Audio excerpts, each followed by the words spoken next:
There is a question that sits at the very heart of Warhammer 40,000, one that no codex has ever answered cleanly, and no Black Library novel has ever fully resolved. Not the question of who will win the eternal war, not the question of whether humanity survives. The real question, the one that keeps you lying awake replaying lore videos in your head at 2 a.m, is simply this: how much of what the Imperium believes about itself is actually true? Because in the 41st millennium, truth is a luxury that almost no one can afford. History has been rewritten so many times that the original draft is lost somewhere beneath 10,000 years of propaganda, doctrine, and selective memory. Organizations like the Inquisition don't just classify information, they erase it, burn it, mind scrub anyone who witnessed it, and then classify the record of the erasure. The Adeptus Mechanicus hoards technological knowledge the way a dragon hoards gold, and they understand perhaps 15% of what they're actually sitting on. The Space Marine chapters carry genetic legacies whose origins even they don't fully know. And somewhere beneath the streets of Holy Terra, a dying god sits on a machine that nobody alive fully understands, kept breathing by a process that might be killing the very thing it's supposed to preserve. The setting is built on deliberate mysteries, and tonight we are going to walk through 100 of them. Some of these mysteries have been gestating since the first edition of the game in 1987. Others emerged from the novel series, the codexes, the specialist games, and the sheer weight of accumulated lore that now spans decades of storytelling. Some of them have partial answers that raise 5 more questions for every one they resolve, and a handful of them are the kinds of mysteries that Games Workshop has stated plainly they will never fully answer, because the mystery itself is part of the point. So settle in, let the dark close around you, and let's begin. Number, Part 1. The Emperor, a man, a god, a lie, or something else entirely. Before we get into any of the specific mysteries, we need to talk about the figure at the absolute center of everything in the setting, because almost nothing about the Emperor of Mankind is as simple as the official story suggests. The Imperial Creed, as taught by the Adeptus Ministorum to roughly 1 trillion human beings across 1 million worlds, goes something like this. The God Emperor of Mankind is a divine being who has watched over humanity since the beginning, who unified Terra in the Age of Strife, who launched the Great Crusade to reunite the scattered human race, who was struck down by the treachery of Horus Lupercal, and who now sits upon the Golden Throne in a state of holy suffering, keeping the lights on for humanity, while he waits, perhaps, for the moment when he can rise again. And almost every single part of that story is, at minimum, incomplete. At maximum, it is something else entirely. Mystery 1. Was the Emperor ever truly human? The oldest origin story, the one that appears in the very earliest editions of the game and has never been entirely overwritten, describes the Emperor not as a god born into a human body, but as a human who became something else through accumulation. According to this version of events, roughly 10,000 years before the 41st millennium, the shamans of early humanity recognized that they were dying. Every time one of their number perished, their soul was lost to the predators that prowled the immaterial realm of the warp. To prevent this endless loss, they gathered for a single, enormous act of mass sacrifice. Approximately 1,000 shamans, each carrying within them a fragment of raw psychic power, willingly ended their physical lives simultaneously. Their souls fused in the warp, condensed, and were reborn into a single infant body somewhere in ancient Anatolia. That infant was the Emperor. This origin story has a strange, haunting quality to it. It means the Emperor is not, in any traditional sense, divine. He was not sent by any higher power. He was constructed by desperate humans trying to survive a hostile universe, assembled from the raw material of human spiritual energy, and then left to find his own way for roughly 45,000 years before he finally stepped out of the shadows and said, "This is who I am, and this is what we are going to do." If this is true, then the Emperor spent the entirety of what we would call human history watching from the margins. He fought and died and was reborn, cycling through lives the way the rest of us cycle through seasons, accumulating knowledge and power across tens of thousands of years. He was there, in some form or another, when the first cities rose. He was present through every dark age and every golden one. He had plans, layered and interlocking plans, that stretched across millennia like load-bearing walls in an invisible architecture that no one else could see. Mystery 2. What was the Emperor actually planning with the Great Crusade? Most people understand the Great Crusade as a military and political project. Go out into the galaxy, find the lost human worlds, bring them back under one banner, establish the Imperium, and that was certainly the visible surface of it. But the deeper layers are far more unsettling. The Emperor was building a webway. Specifically, he was attempting to construct a stable human entrance to the Eldar webway network, the vast labyrinthine system of tunnels that threads between real space and the warp, allowing travel without the dangers of warp exposure. He kept this project entirely secret from almost everyone, including most of the Primarchs. Only Malkador, the Sigillite, his closest confidant, knew the full scope of it. Why? Because if he succeeded, humanity would no longer need the warp for travel. It would no longer need navigators threading ships through the howling immaterium. The Astronomicon, the enormous psychic beacon the Emperor himself powers and that guides every warp-capable vessel in the Imperium, would become unnecessary. Humanity would be free from the warp's influence in a way that no other species had ever achieved. And here is where the mystery deepens into something genuinely dark. The Emperor was not simply trying to protect humanity from the dangers of warp travel. He was building a cage, not for his enemies, but for something he feared might emerge from within humanity itself. The Chaos Gods, those enormous entities of compressed emotion and desire that dwell in the immaterial realm, feed on the psychic resonance of conscious beings. Every human who feels fear contributes, infinitely, fractionally, to Nurgle. Every human who feels rage contributes to Khorne. The more humans there are in the galaxy, and the stronger their psychic potential grows over generations, the stronger those entities become. The Emperor understood this.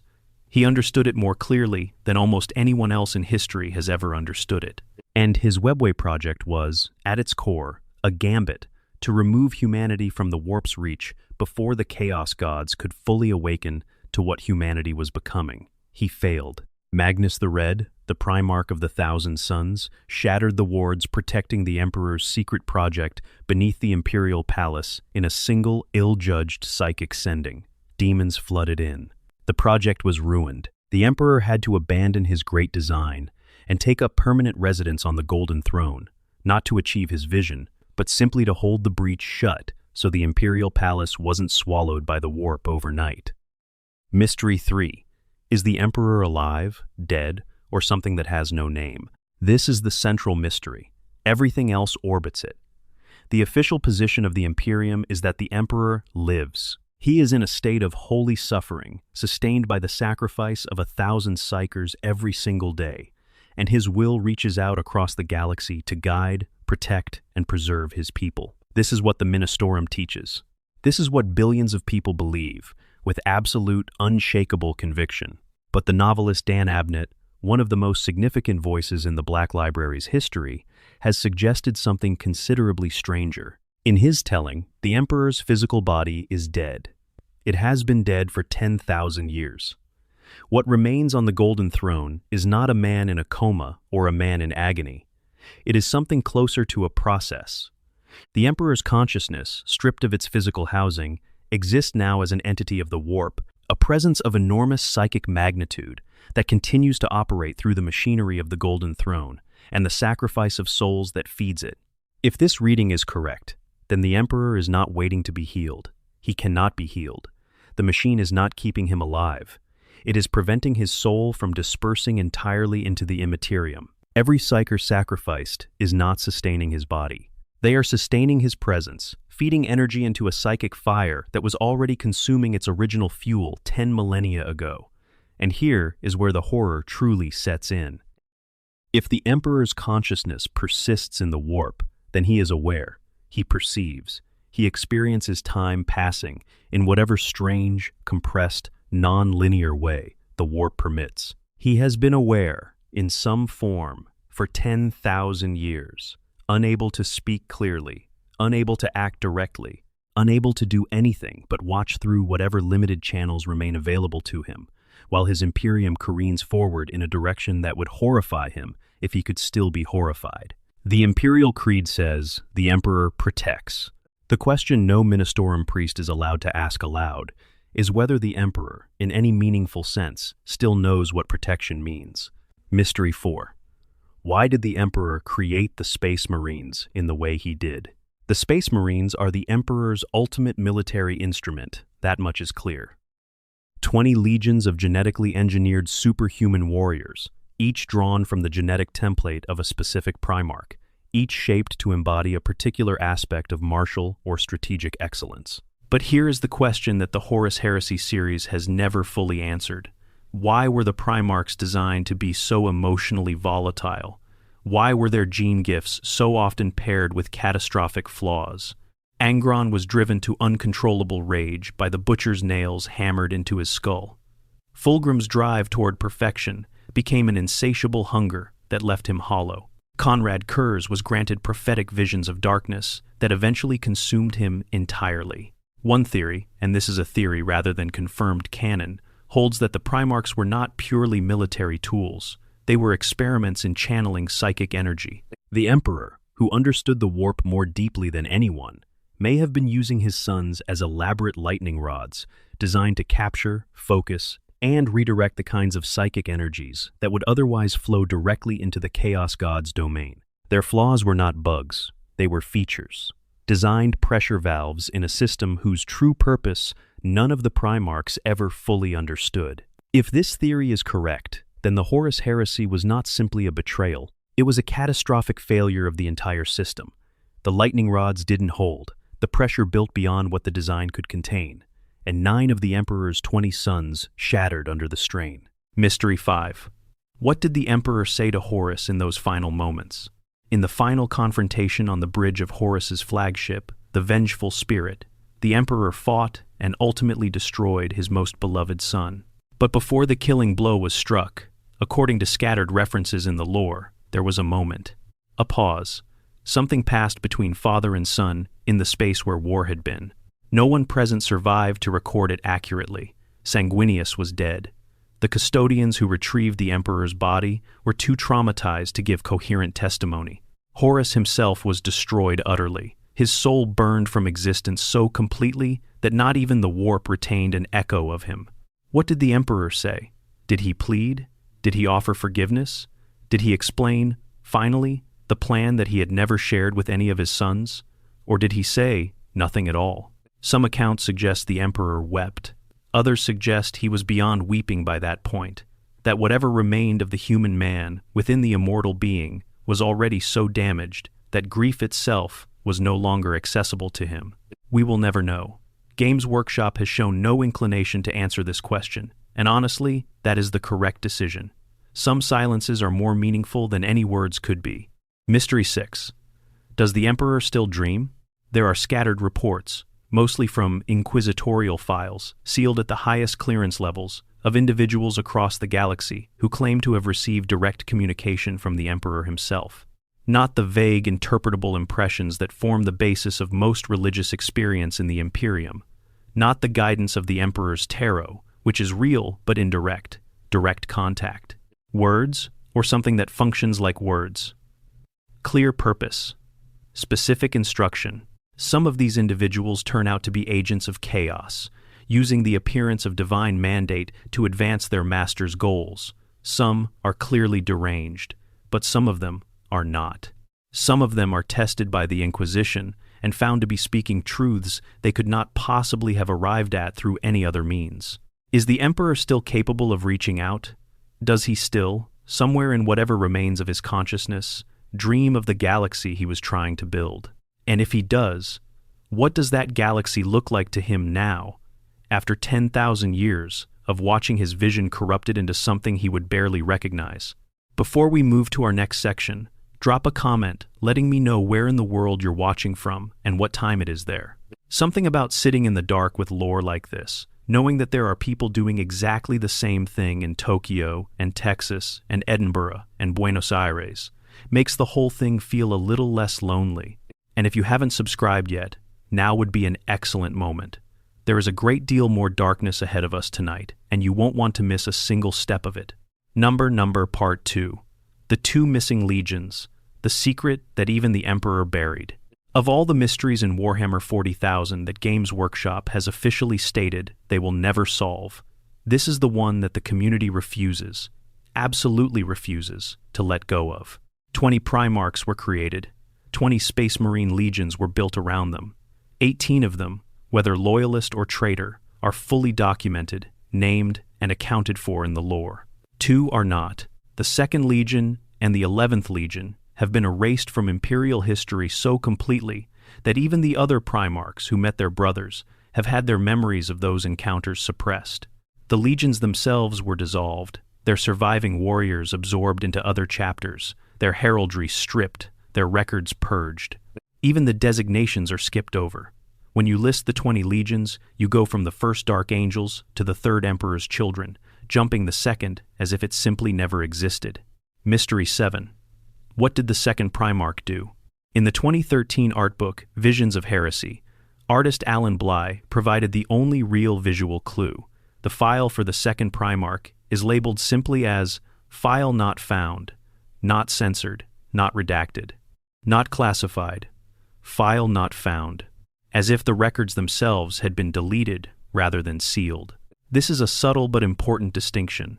When the Imperium classifies information, it typically marks it as such. The existence of the classified information is itself acknowledged, just not its content. File Not Found suggests something different. It suggests that the original data was not merely hidden, but obliterated. The second Primarch was not buried in a vault somewhere under the Imperial Palace. The second Primarch was unmade from history at the most fundamental archival level available. The leading theories break into several broad categories. The first is the Chaos Corruption theory. The second Primarch fell to the ruinous powers early in the Great Crusade, before Horus's famous turn, and the Emperor had him destroyed before the corruption could spread to his legion. This would explain the scale of the erasure. Acknowledging that a Primarch had fallen to chaos decades before Horus would have been devastating to the mythology the Emperor was trying to build. Better to erase the precedent entirely. The second is the political unacceptability theory. The second Primarch did something that wasn't strictly evil, but was deeply incompatible with the Emperor's vision for the Imperium. Perhaps he refused to wage war on a particular species, believing them too similar to humanity to destroy. Perhaps he pursued diplomacy, where the Emperor demanded conquest. Perhaps he developed his own philosophy of governance that the Emperor found threatening to his authority. This kind of ideological erasure feels, in some ways, more chilling than the corruption theory. It suggests the Emperor was not merely fighting evil, but enforcing conformity. The third, and arguably most interesting theory, is the one that emerges from the 9th edition Adeptus Custodes Codex. In that publication, there is a reference to a mysterious figure called Subject 11, being held in the vaults of the Imperial Palace. Not dead, not executed, imprisoned. If Subject 11 is indeed the 11th Primarch, then one of the two lost sons is still alive somewhere beneath the Imperial Palace, sealed in a prison that has been maintained for 10,000 years. Mystery 8. What did the 11th Primarch do that was different? The 11th Primarch's file is marked differently from the second's. In Visions of Heresy, the 11th is listed as censored, not absent. Not missing, censored. The distinction matters. Censoring suggests that the records exist, but have been deliberately made inaccessible. Someone sealed these files rather than destroying them. This asymmetry has fascinated lore scholars for years. Why would the Emperor treat the two lost Primarchs differently in terms of their archival fate? One theory holds that the crimes of the 2nd and 11th were different in kind, not just degree. The 2nd did something truly unforgivable, something that merited total erasure. The 11th did something that was perhaps heretical, but potentially still useful, something the Emperor might want to revisit if circumstances ever warranted it.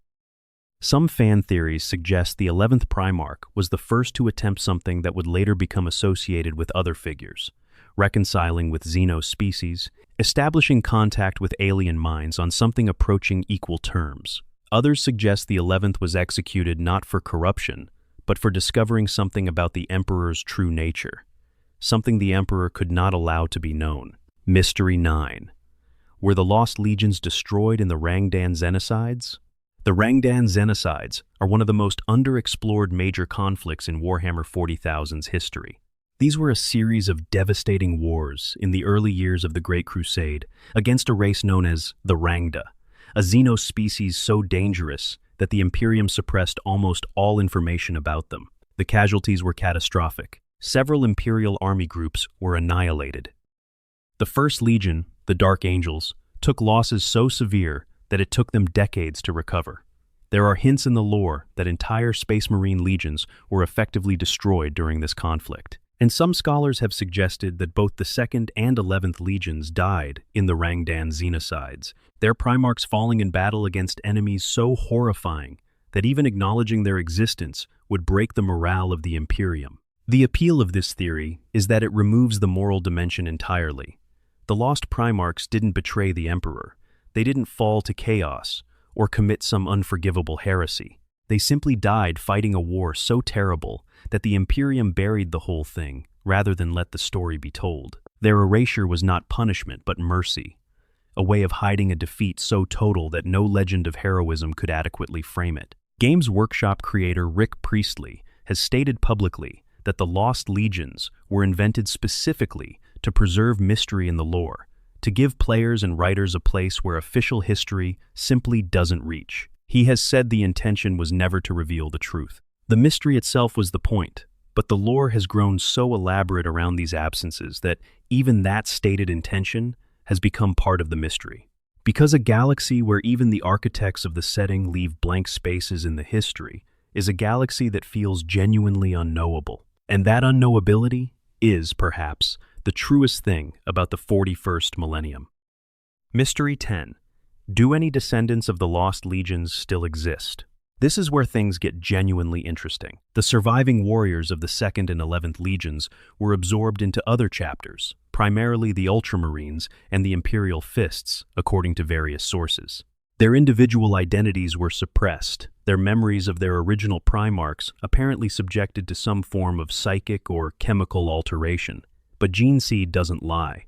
Geneseed carries the genetic memory of the Primarch it derives from. And no matter how thoroughly you suppress the cultural and historical identity of a legion, the biological markers remain. The Space Marines who carry 2nd or 11th Primarch Geneseed know on some level that something about their heritage doesn't quite fit with the legion they nominally belong to. This is one of the popular origin theories for several chapters whose Geneseed derivation has always been unclear. The Blood Ravens, whom we will discuss in much more detail later, are often connected to this mystery. The Crimson Fists have been mentioned. Several other obscure chapters have had their unusual traits traced by fan theory, if not by official lore, back to the missing Primarchs. The possibility that the Lost Legion's genetic legacy is alive and operational in the 41st millennium, scattered across dozens of chapters who don't even know who their true forebears were, is one of the most haunting implications of the whole mystery. Mystery 11. Is the suppression of memory even possible for a Primarch? This is a question that almost never gets asked, but it's important. We are told that even the other Primarchs who knew their missing brothers had their memories altered. But Primarchs are not ordinary beings. Their psychic resilience, their intelligence, their sheer force of will, all operate on a level several orders of magnitude above any normal Space Marine. The Emperor's methods of psychic suppression are the most advanced in human history. But would they hold? Would a being like Robert Guilliman or Lionel Johnson truly have no buried, inaccessible, barely glimpsed memory of brothers who stood beside them in the Great Crusade for years or decades? And if those memories are buried rather than destroyed, what happens if they start to surface? Lionel Johnson has returned in the 10th edition lore. He is awake, walking the galaxy again, carrying 10,000 years of dormant memory. If any Primarch has the intelligence and the long game to have preserved something of his knowledge of the missing brothers, despite psychic suppression, it would be the Lion. He kept secrets from everyone, including the Emperor himself.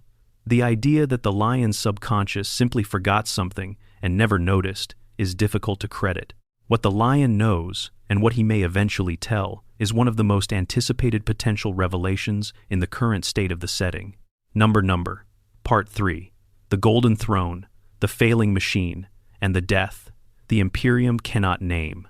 There is a countdown happening in the 41st millennium. It is not labeled as such in any official Imperial document, because labeling it would be admitting that it is happening, and the consequences of that admission are too catastrophic to contemplate. But everyone in the highest levels of Imperial power knows the truth.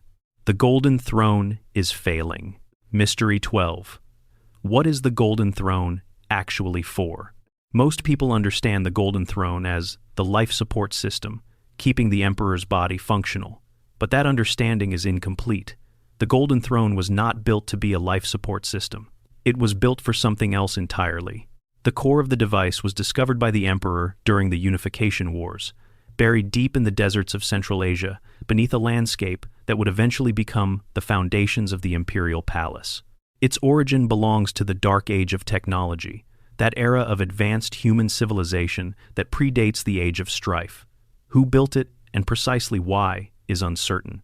What is known is that the Emperor immediately recognized its potential and began modifying it for his Webway project. The Golden Throne was originally a device for interfacing with the Eldar Webway, a key into a lock that would allow human minds to safely navigate the tunnels between real space and the warp. The Emperor intended to sit upon it and use its power to hold open and stabilize the human webway extension he was building beneath the Imperial Palace.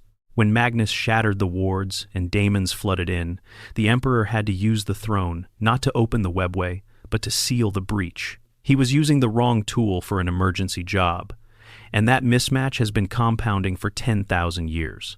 The throne was never designed to sustain a single consciousness indefinitely. It was never designed to power the Astronomicon as a permanent fixture. It is running processes it was not built for. At intensities, it was not designed to sustain, without the maintenance protocols that would have been necessary, even if it were running correctly. Mystery 13. How long does the Golden Throne have left? The Cult Mechanicus Codex has stated plainly that the Golden Throne is already beginning to fail. This is not speculation. This is documented fact within the setting. Tech priests of the highest rank, those with the knowledge and clearance to examine the device, have concluded that without significant intervention, the Golden Throne will cease to function. What remains entirely unclear is the timescale. When the lore says, beginning to fail, does it mean decades, centuries, millennia? The throne has already lasted 10,000 years in a configuration it was never meant to sustain. The pace of its deterioration may be geological, something that registers as crisis from a human perspective, but remains tolerable from the perspective of the machine itself for a very long time to come. Or it may be accelerating. Several Horus Heresy novels have depicted the Golden Throne as a device that grows more demanding over time, that requires ever larger numbers of sacrifice psychers to maintain the same output. If the energy requirement is growing exponentially rather than linearly, then the arithmetic becomes very dark very quickly. At some point, the Imperium will not be able to harvest enough psychers to feed the machine, even if it strips every psycher born to every world it controls. Mystery 14. What happens when the Emperor finally dies? The Imperium of Man is built around the assumption that the Emperor does not die. Its entire structure, theological, political, and practical, is predicated on the Golden Throne continuing to function, and the Emperor continuing to persist within it.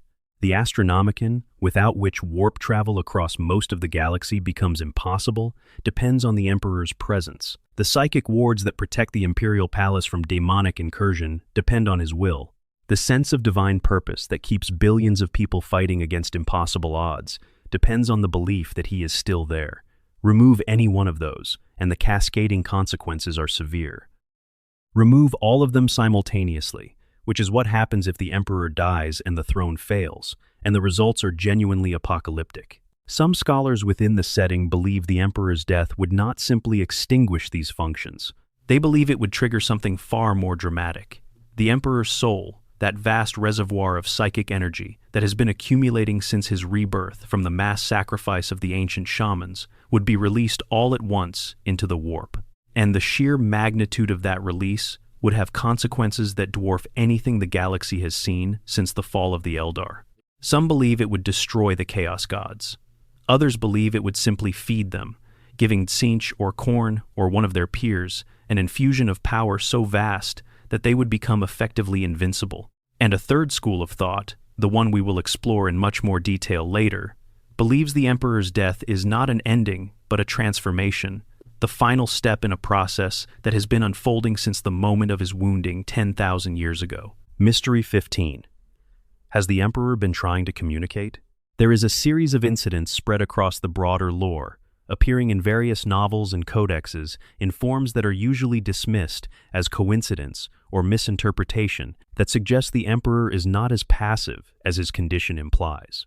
Certain Primarchs, in their dealings with visions and dreams during dormancy, have described presences that match descriptions of the Emperor. Several Inquisitors, in their reports classified at the highest levels, have described moments where they received information that could not have come from any source other than the occupant of the Golden Throne. Some accounts from the Horus Heresy suggest the Emperor guided the creation of the Grey Knights through Malcador, giving the old Sigillite precise instructions for what would become the Imperium's most secret anti-chaos weapon. If these accounts are accurate, then the Emperor is not entirely silent. He is merely speaking in whispers through channels so indirect and deniable that his messages can always be interpreted as coincidence by anyone who prefers the comfort of not knowing. The question of what he is actually trying to say, if he is saying anything, is one that several major characters in the current storyline are actively attempting to answer. Robud Guillamon, in particular, has become deeply frustrated by what he describes as the Emperor's silence. Whether that silence is a choice, a limitation, or simply the result of a consciousness that has become so alien over 10,000 years that human communication is no longer something it can reliably produce, nobody living can say for certain. Part 4. The Great Devourer. What are the Tyranids really running from? They came from outside the galaxy. That much is certain. The Tyranids were first encountered by the Imperium in the year 745 of the 41st millennium, when a hive fleet now designated Behemoth emerged from the intergalactic void and began consuming everything in its path toward the galactic core. Nothing like them had ever been seen before. They were not a civilization in any sense that could be negotiated with. They were not a species pursuing resources or territory in any way that a human strategist could model. They were a process, a vast, coordinated, biological process whose sole function was the consumption of all organic matter and its conversion into more Tyranids. By the time the third major hive fleet, Leviathan, struck at the heart of the Imperium in the early 42nd millennium, the scale of the threat had become existential. These were not raids. These were not isolated incursions. These were the leading tendrils of a force so large that Imperial xenologists estimated the actual main body of the hive had not yet entered the galaxy at all. Mystery 16. What are the Tyranids running from? This is the question that the setting has dangled in front of its audience for decades without providing a definitive answer. Because here is the thing about the Tyranids. They are extragalactic. They did not originate in the Milky Way. They came from the intergalactic void, from a direction that had never produced any detectable signal, any sign of civilization, anything that would have made any Imperial strategist look in that direction for threats. Why? The intergalactic void is essentially empty. It is not a place that supports complex ecosystems, or that would naturally produce a species oriented around the consumption of other life forms. The Tyranids must have crossed that void deliberately, driven toward the Milky Way by something. The Imperium xenologists have proposed two primary theories. The first is the beacon theory. The Tyranids were drawn to the galaxy by the Astronomicon, the enormous psychic beacon the Emperor powers from the Golden Throne. The Astronomicon is, by design, the loudest and most powerful psychic signal originating from within the galaxy. It reaches out across thousands of light years to guide Imperial shipping through the warp. But that same signal reaches beyond the galaxy as well. And something, far out in the intergalactic dark, heard it, recognized it as the signal of an enormous concentration of biomass, and turned toward it the way a predator turns toward the sound of prey. If this theory is correct, then the Emperor, in creating the Astronomicon to hold his Imperium together, inadvertently sent an invitation to the greatest threat humanity has ever faced.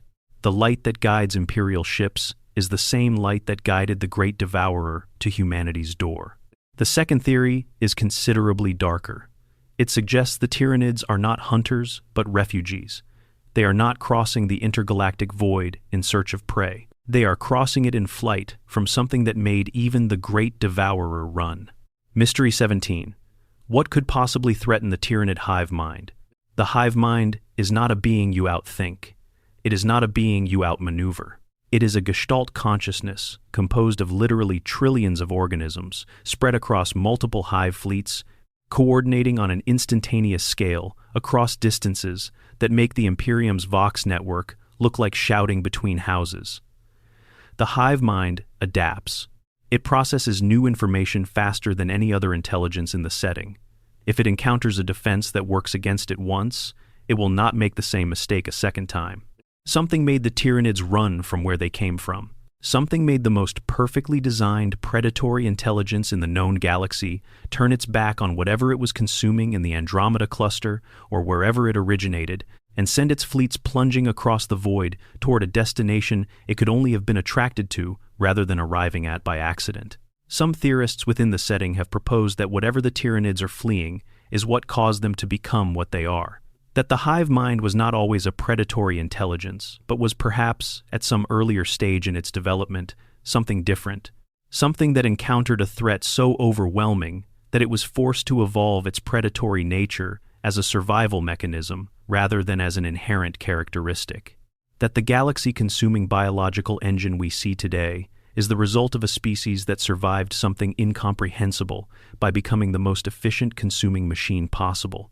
Others suggest the threat the Tyranids are fleeing is something that will eventually reach this galaxy as well. That the Tyranids are not just a threat, but a warning. A biological signal fire, lighting up the galaxy as it feeds, sending a message to something far away. The prey is here. The harvest is here. And if whatever sent the Tyranids running follows the trail of consumption back to its source, the 41st millennium may not have any words left for what comes next. Mystery 18. Why does the hive mind occasionally cooperate with anti-chaos forces? This is one of the strangest documented behaviors in recent Tyranid lore. There are multiple recorded instances where Tyranid forces have worked in what appears to be deliberate coordination with Imperial forces against chaos incursions. The hive fleet designated Kronos in particular seems almost specifically adapted to fighting daemons and the forces of the ruinous powers. Kronos is unusual in the Tyranid catalog because its creatures seem specifically evolved to combat psychic threats. Where most Tyranid organisms are themselves connected to the hive mind through a psychic medium called the Shadow in the Warp, Kronos creatures produce a far more intense version of this field, one that actively suppresses psychic powers and makes demonic manifestation difficult or impossible in its vicinity. This is not what a mindless consuming species would produce. This is targeted adaptation aimed at a specific type of enemy. The hive mind, which has no culture, no religion, no ideology, and no apparent motivation beyond consumption, has nonetheless developed a dedicated anti-chaos adaptation set. That implies a level of strategic awareness that goes far beyond simple predatory optimization. Does the hive mind understand what chaos is? Does it perceive the warp in some way that produces this targeted response? And if it does, what does that perception look like from the inside of a gestalt consciousness composed of trillions of organisms with no individual souls to offer to the immaterium? Mystery 19. Is the hive mind the largest single mind in the galaxy? This is not a rhetorical question. In pure scale, the hive mind encompasses a greater number of individual organisms than any other intelligence in the setting. The chaos gods are vast, but they are diffuse, composed of emotional resonance rather than coordinated individual components. The Necron dynasties are ancient and sophisticated, but individually discrete. The Eldar are psychically potent, but individually embodied. The hive mind is unique. Trillions of bodies, one mind. And the question of whether that mind constitutes sentience in any meaningful sense is one that the setting has deliberately left ambiguous. It does not communicate. It does not negotiate. It does not appear to create anything that serves no functional purpose, but it adapts with a speed and precision that suggests something more than mere biological programming. Some Eldar farseers have claimed in accounts that are deeply controversial and rarely cited in official sources, to have perceived something within the hive mind that they could only describe as emotion. Not the complex, nuanced emotional experience of a human or an Eldar, but something simpler and enormously powerful, a kind of vast, implacable hunger that borders, in its absolute totality, on something they would call desire. If the hive mind desires, then it is not merely a biological process, it is a will. And a will, in the 41st millennium, is the beginning of everything. Mystery 20. Why do some individuals resist the shadow in the warp? The shadow in the warp is the psychic signal the hive mind broadcasts that disrupts communications, suppresses psychic powers, and drives unprotected minds to the edge of insanity. It should be absolute in its effect on any being with a soul presence in the Imperium. But there are documented cases of individuals, and not just particularly powerful psychers, who have resisted the shadow's influence. Some of these individuals are blanks, people with no psychic presence in the warp, which makes their resistance understandable. Others are not. One theory suggests that individuals who have been fundamentally changed by extreme psychic trauma develop a kind of scar tissue in their soul presence, a hardened quality that the shadow cannot easily penetrate. Another theory, considerably stranger, suggests that the hive mind is not entirely consistent in its application of the shadow, that there are moments where something within the hive mind, perhaps a node of some kind that functions differently from the rest, chooses not to fully suppress certain individuals. Why it might do this, if this theory has any merit, is not addressed. Tyranids do not show mercy. Tyranids do not make exceptions. If the hive mind is allowing some individuals to maintain their psychic functions in its presence, it is doing so for a reason, and reasons imply intent. And intent implies, again, something that goes beyond what the hive mind's official description suggests it is capable of. Number Part 5. The War in Heaven and the Mystery of the Old One's Disappearance. 60 million years before the 41st millennium, something happened to the galaxy that reshaped it so completely that almost nothing of what came before can be found in the physical record. The conflict known as the War in Heaven was not a war in any sense that a human strategist would recognize. It was a war fought between two types of existence, one that had mastered the biological and psychic, and one that had mastered the material and mechanical, with the fate of all sentient life hanging in the balance. And at the end of it, one of the two great powers simply vanished. Mystery 21. Where did the Old Ones go? The Old Ones were the dominant species in the galaxy for a period of time, so long that human civilization is a rounding error in comparison. They were, by any reasonable measure, the most advanced species the galaxy has ever produced. They mastered the webway. They seeded new species across countless worlds. They guided the development of the Eldar, created or engineered the Krork, who would eventually become the Orks, and influenced the development of dozens of other species whose descendants still exist in the 41st millennium. They fought the Necrontyr and their star god masters, the Citan, to a standstill, and then, at the moment of their apparent victory, they were destroyed. The mechanism of their destruction is not the War in Heaven itself, though that conflict bled them severely. The Old Ones were ultimately undone by something they had created themselves, the Enslavers. These are entities that exist in both the warp and real space simultaneously, beings that discovered how to psychically enslave large numbers of sentient beings and use them as doorways into the material realm. The Old Ones had spent centuries creating psychically powerful species to serve as weapons against the Citan. Those creations generated an enormous amount of psychic energy, and that energy had, over the course of the war, warped the warp itself, transforming what had been a relatively neutral psychic medium into the howling, daemon-haunted nightmare that exists in the 41st millennium. The enslavers emerged from that transformed warp and began harvesting the psychically potent species the Old Ones had created. Faced with this new threat, on top of the already devastating war against the Necrons, the Old Ones shattered, their civilization collapsed, and they themselves disappeared. But disappeared doesn't mean died. Not necessarily. Mystery 22. Could any Old Ones still be alive? This question has been circling the lore since the earliest editions of the game. The Old Ones were described as essentially immortal in a biological sense. They were not immune to violence, but they did not age or decay in any conventional way.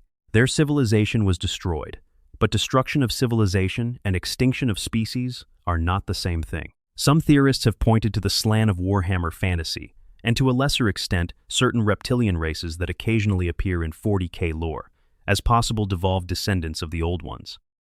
If the Old Ones' biological legacy persists in degenerate form, perhaps the Old Ones themselves persist in some form that we simply haven't recognized. Others have pointed to certain entities that appear in the Black Library lore and in the stranger corners of the codexes, beings of enormous psychic power who do not fit neatly into any established faction, as potential surviving Old Ones who have spent 60 million years watching the galaxy they shaped evolve into something unrecognizable. Mystery 23. Did the Old Ones create human psychic potential deliberately? Humanity, in the 40K setting, developed without direct Old One intervention. The Old Ones seeded many species, but humans are generally described as a product of natural evolution rather than deliberate engineering. But there is a persistent question about whether the Old Ones' presence in the galaxy, their manipulation of the warp through the creation of psychically powerful species, and the long-term effects of the war in heaven on the fundamental nature of the Imperium, all combined to create the conditions that produced humanity's psychic potential. In other words, even if the Old Ones never directly touched the human genome, did their actions create the environment that made humanity what it is? If this is true, then humanity is, in a sense, a product of the Old Ones' war, not a weapon they built, but an unintended consequence of their building of other weapons. And the Emperor himself, the most psychically powerful human who has ever lived, might be the ultimate unintended consequence. The Old Ones' war, compressed into a single human soul and sent forward through time by the mass suicide of 1,000 shamans. Mystery 24.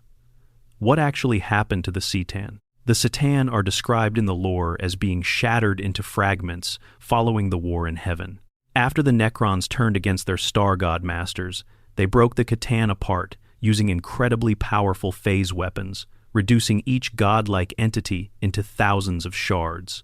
These shards are contained within tesseract labyrinths, extra-dimensional prisons that keep each fragment separate from the others, preventing them from coalescing back into the original entities.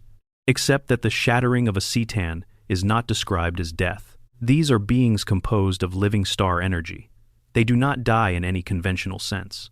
Shattering them created smaller versions of each original entity, each retaining some portion of the original's power and personality. The Outsider is the most disturbing case.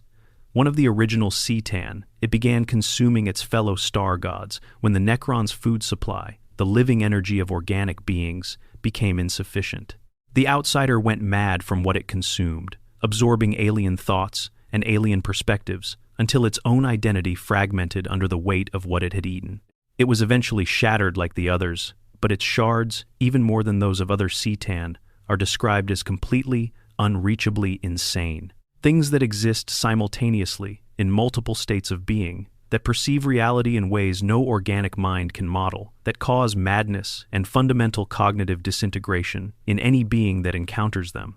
The question of what the Outsider's shards are actually experiencing, what a star god driven mad by the consumption of other gods perceives moment to moment in its extra-dimensional prison, is one that the lore wisely declines to examine too closely. Number, Part 6. The Ork Question. An ancient weapon, waiting to be fired. There is a theory about the Orks that, once you hear it, reframes every single aspect of their existence in a way that is deeply unsettling. The conventional view of Orks is that they are a brutish, chaotic, fundamentally comedic species whose love of violence is self-defeating. They fight everyone, including each other, and their technology is held together by accident and psychic belief, rather than engineering. They are a nuisance. A persistent, unkillable nuisance that the Imperium has been trying to deal with since the first day of the Great Crusade, but a nuisance nonetheless. They do not have a plan. They do not have ambitions beyond the next battle.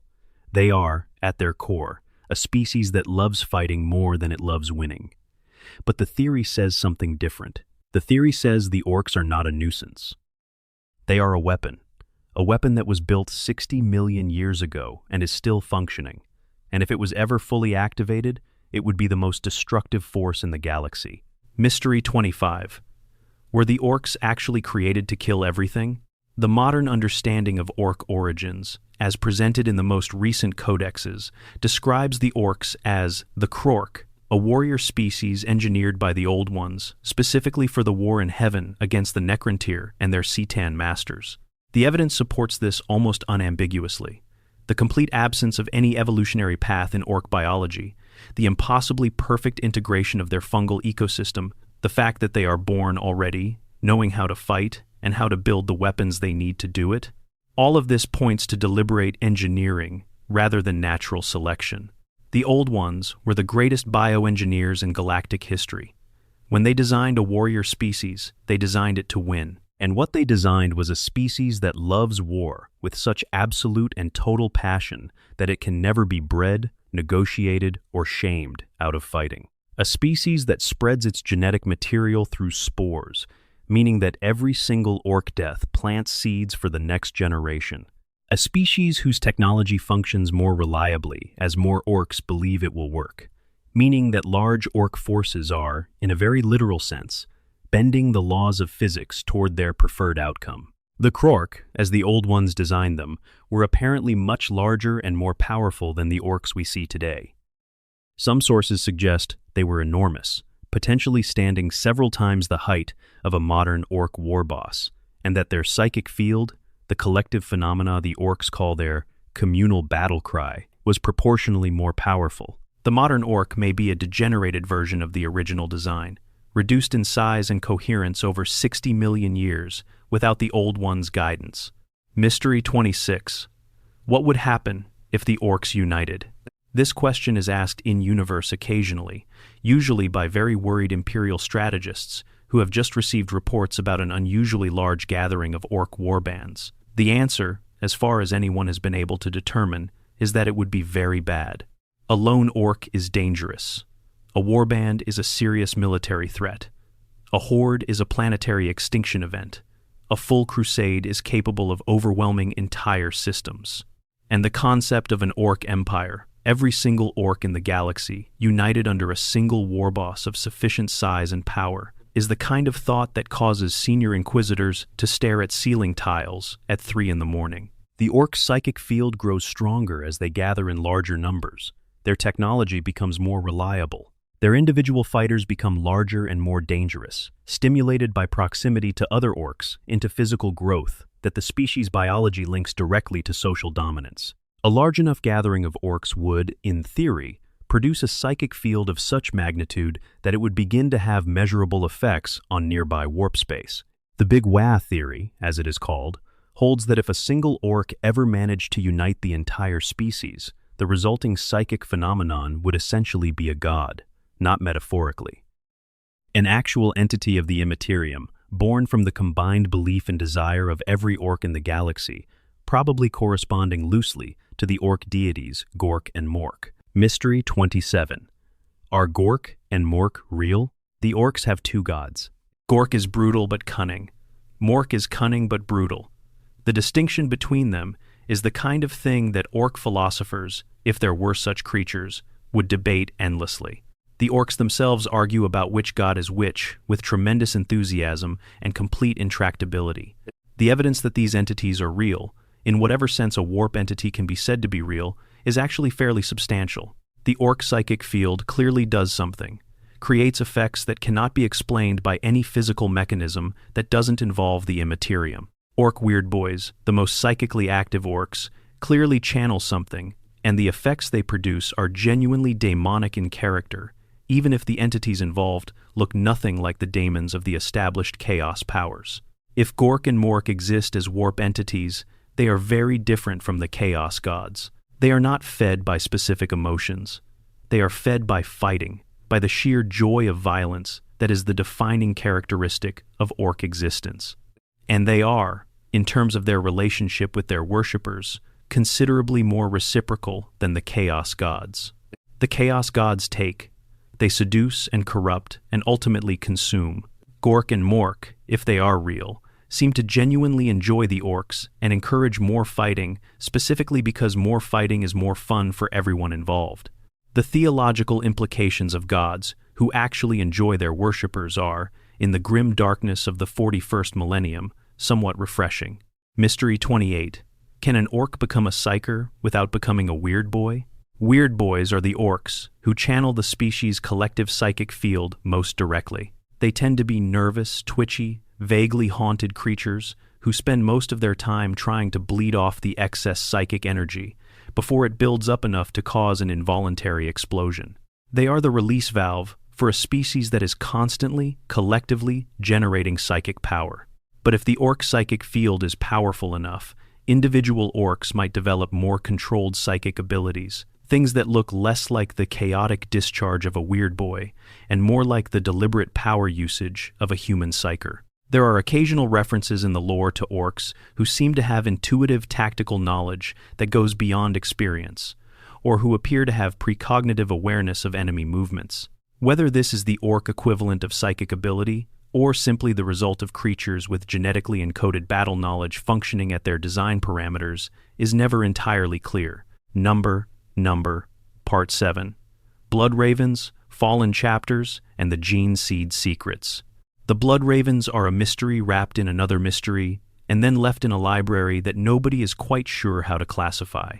They are a Space Marine chapter of unknown founding, unknown genetic origin, and deeply unusual characteristics. They produce far more librarians, Space Marines, with active psychic abilities than any other chapter. They have an institutional obsession with the acquisition of knowledge and artifacts that borders, some have argued, on a compulsion.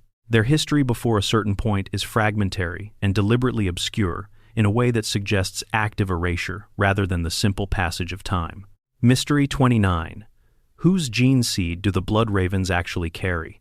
The most popular theory, and the one that the Dawn of War games hint at most heavily without ever directly confirming, is that the Blood Ravens carry the gene seed of Magnus the Red, Primarch of the Thousand Sons. The circumstantial evidence is considerable.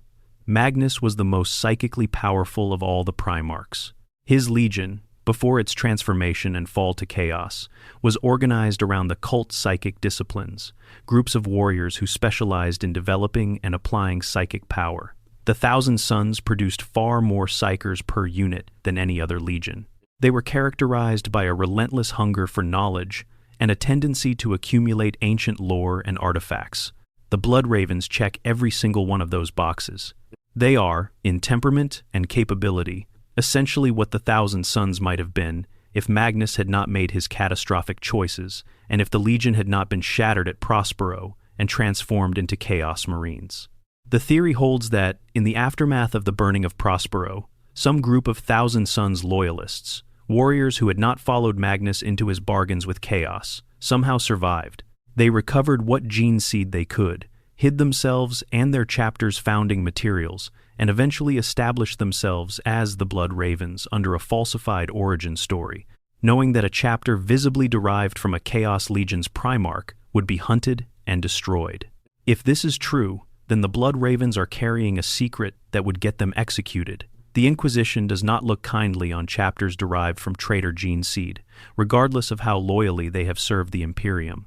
The Blood Ravens' obsession with their own history may not be simple institutional curiosity. It may be a desperate search for the proof of their own origins, either to finally know the truth or to ensure that the truth stays buried. Mystery 30. Does the Dark Angels chapter have something the Lion knows that nobody else does? Lion L. Johnson has returned. After 10,000 years of dormancy in the rock, his chapter's mobile fortress monastery, the Primarch of the First Legion, is awake and active in the 42nd millennium.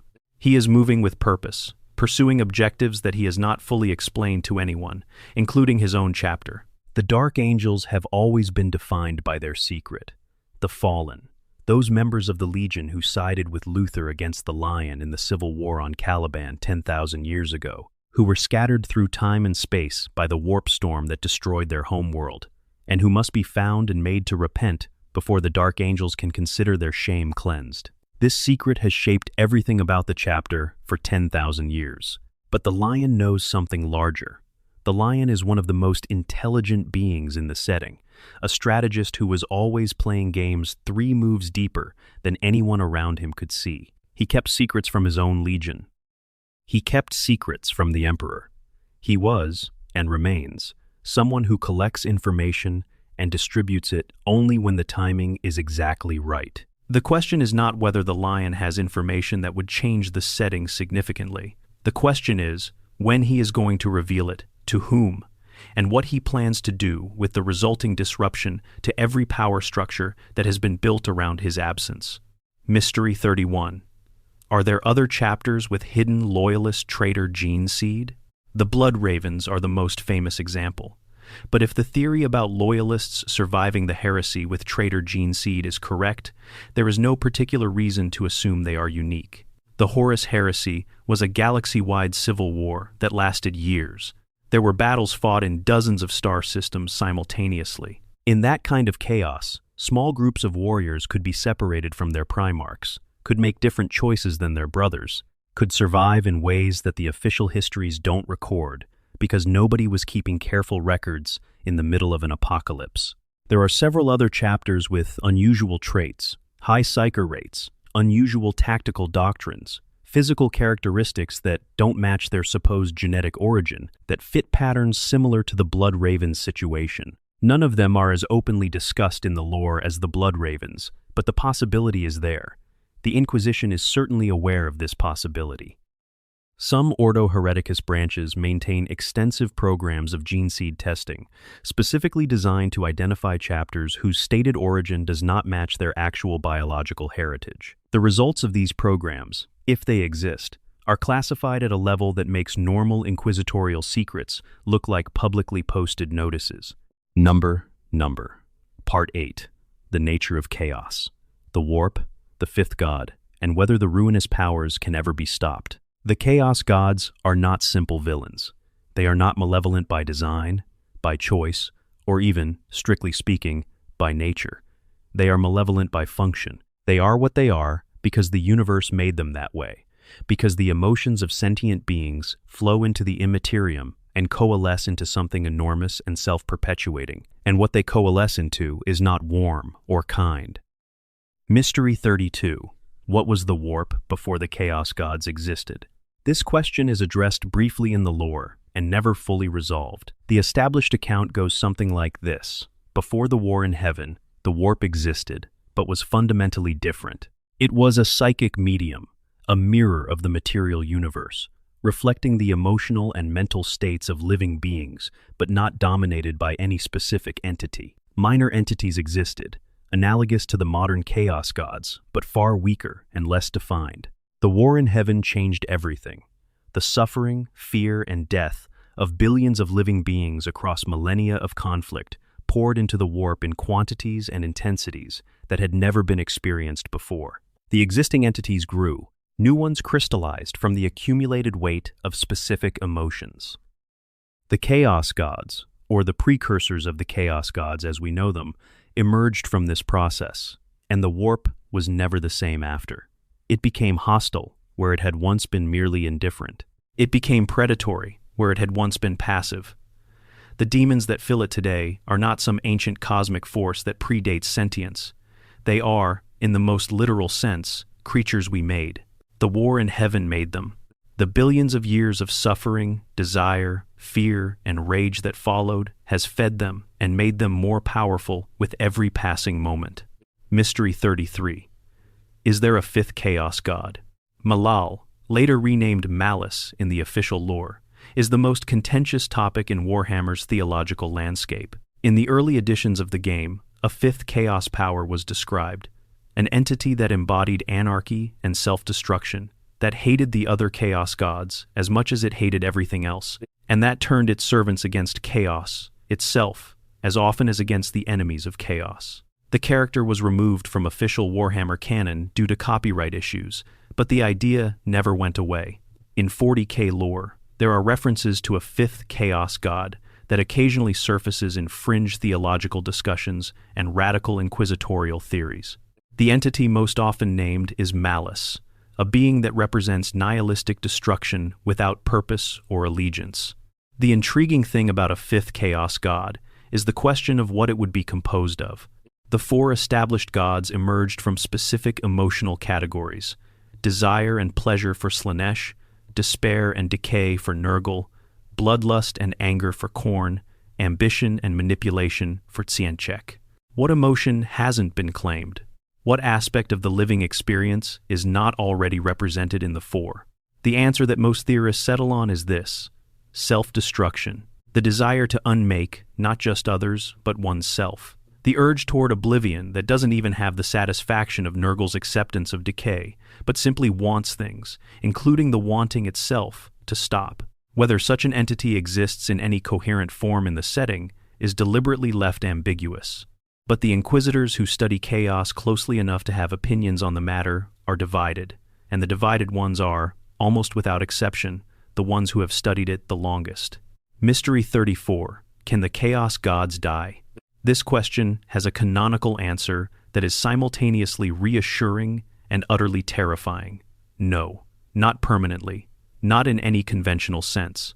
A Chaos God can be weakened, the forces it controls can be depleted, its influence in the material universe can be reduced by denial of worship, by acts of extraordinary psychic power, or by the direct assault of beings operating at a similar level of reality.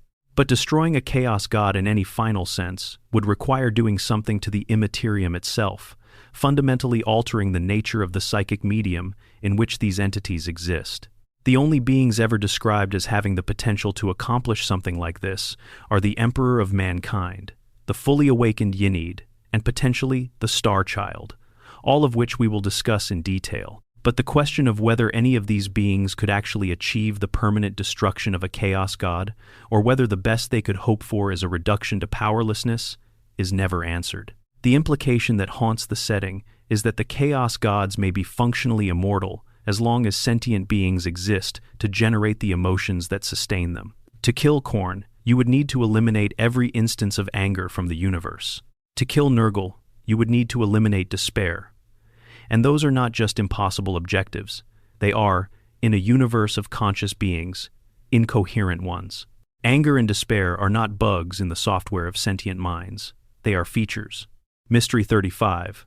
Does chaos have an endgame? This is a question that the setting has always danced around without fully answering, partly because answering it definitively would reveal the mechanics of whether the setting has a direction, and partly because the Chaos Gods themselves do not, strictly speaking, have plans.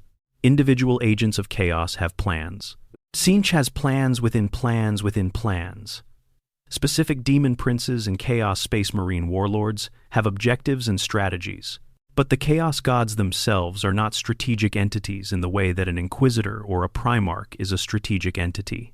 They are vast, partially self-aware concentrations of psychic energy that react to and feed off the universe around them, rather than deliberately shaping it toward specific goals. But there is a scenario, implied rather than stated, that represents what chaos winning might look like: the total dissolution of the barrier between the warp and real space. Not the relatively small tears and rifts that characterize demonic incursions, but the complete collapse of the boundary between the material and immaterial universes, a situation in which daemons simply exist in real space permanently, in which reality, as living beings experience, it becomes entirely fluid, subject to psychic manipulation in the same way the warp always has been. This state is sometimes called the Long Night, sometimes the Age of Chaos, and it has come close to occurring at several points in galactic history. The opening of the Great Rift in the 42nd millennium is the closest it has come to a successful beginning. Whether it can be reversed, and what it would take to reverse it, are questions that the current state of the lore is actively circling. Number, Part 9. The Eldar's Last Gamble, Ynid, Slaanesh, and the Price of Survival. The Eldari, the ancient people we call the Eldar, made a mistake so colossal that it destroyed their civilization, birthed a new chaos god from the ashes of their fall, and left every Eldar soul that has died since the fall of their empire as the eternal prey of that god in the depths of the warp. The fall was not a military defeat. It was not an external attack. It was an implosion. A civilization so advanced, so long-lived, and so utterly in control of their material circumstances that they had nothing left to master except sensation itself, and the pursuit of sensation without limit tore reality open and birthed She Who Thirsts. Slaanesh was created from the fall of the Eldar. The god of excess and obsession rose from the Imperium, glutted on the psychic energy of a species that had spent millennia making pleasure the only remaining frontier. It devoured the souls of almost every Eldar who existed at the moment of its birth, and it has been hunting Eldar souls ever since. Mystery 36. Can Slaanesh actually be destroyed? The Eldar believe it can. The mechanism they have settled on is Ynid, the god of the dead, a nascent warp entity assembling itself from the souls of dead Eldar, stored in the infinity circuits of the craft worlds. As each craft world Eldar dies and their soul stone is placed in the infinity circuit, a tiny fraction of their spiritual essence feeds Ynid's growth. The prophecy, such as it is, holds that when every Eldar is dead and their souls are housed in the infinity circuits, Ynid will have accumulated enough power to confront and destroy Slaanesh. It is a plan predicated on the extinction of the entire species as the mechanism of that species' salvation. Every Eldar who lives and dies contributes to the weapon. Every Eldar who lives too long delays it. The Ynnari faction, led by the Yncarne and Yvraine, the opener of the Seventh Way, have found a potential shortcut, prematurely awakening Yned through ritual means, trading some of the god's potential power for the immediacy of its birth. Whether this partial awakening is sufficient to challenge Slaanesh, or whether it simply produces a god strong enough to serve as a significant nuisance without ever genuinely threatening the Prince of Pleasure, is one of the central, unresolved questions of the current lore. Mystery 37. What would actually happen to Slaanesh if Ynid won? This question matters because the answer might be more complicated than the Eldar hope. Slaanesh is not merely an enemy of the Eldar. Slaanesh is, in a very real sense, a product of the Eldar. The god was born from their excess, shaped by their aesthetic sensibilities, and filled with the distorted reflections of everything the Eldar once loved. In some traditions of Eldar theology, Slaanesh is described not as the destroyer of the Eldar, but as the dark mirror of their greatest potential, the shape their civilization could have become if they had chosen differently. If Ynid destroyed Slaanesh, what would happen to the psychic energy that constitutes the Chaos God? Would it simply disperse harmlessly? Would it coalesce into something new? Would it flow back into the Eldar people, reintegrating with their species in some form that the Eldar seers have not anticipated and would not welcome? And what would happen to Slaanesh's domain in the warp? The Prince of Pleasure controls vast territories of the Imperium. Destroyed, those territories would become available to whatever power moved fastest to claim them. Khorne and Tzeentch and Nurgle would not stand idle while one of their rivals' estates went up for grabs. Mystery 38. Are the Dark Eldar unwittingly saving the Craftworld Eldar? The Dark Eldar of Khorne do not put their souls into infinity circuits. They do not die in the conventional sense if they have access to Haemonculi services. They sustain themselves in the hidden pocket dimensions of the webway by feeding on the pain of others, drawing enough psychic energy from their captive suffering to slow their own soul erosion and keep themselves out of Slaanesh's reach. But this means the Dark Eldar are not contributing to Ynid. Every Dark Eldar soul that doesn't go into an infinity circuit on death is one fewer contribution to the nascent god. From a purely theological standpoint of Craftworld doctrine, the Dark Eldar are parasites on the species' salvation, prolonging their own existence at the cost of delaying Ynid's completion. But here is the wrinkle. If every Eldar contributes to Ynid, and Ynid then destroys Slaanesh, that presupposes all the Eldar are dead first. The Ynid plan requires total extinction as its prerequisite. The Dark Eldar, by refusing to die and go into the infinity circuits, are the only Eldar who are definitely going to survive long enough to see whether the plan works. They might be the last Eldar standing, and they might have ended up in that position entirely by accident, having made their choices purely for selfish reasons that coincidentally produced the species' survival. Mystery 39. What is the Black Library actually for?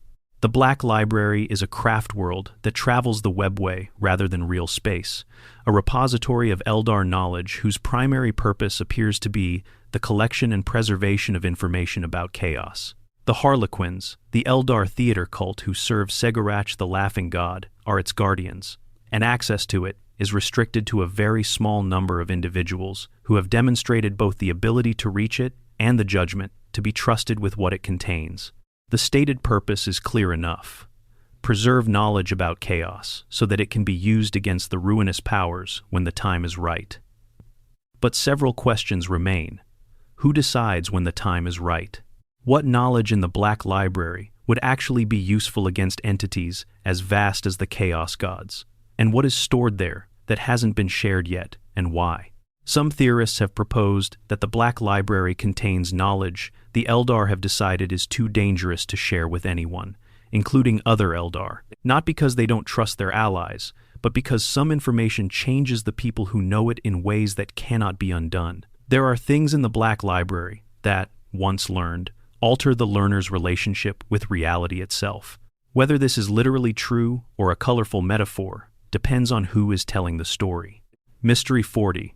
Is Segurak actually playing a game he intends to win?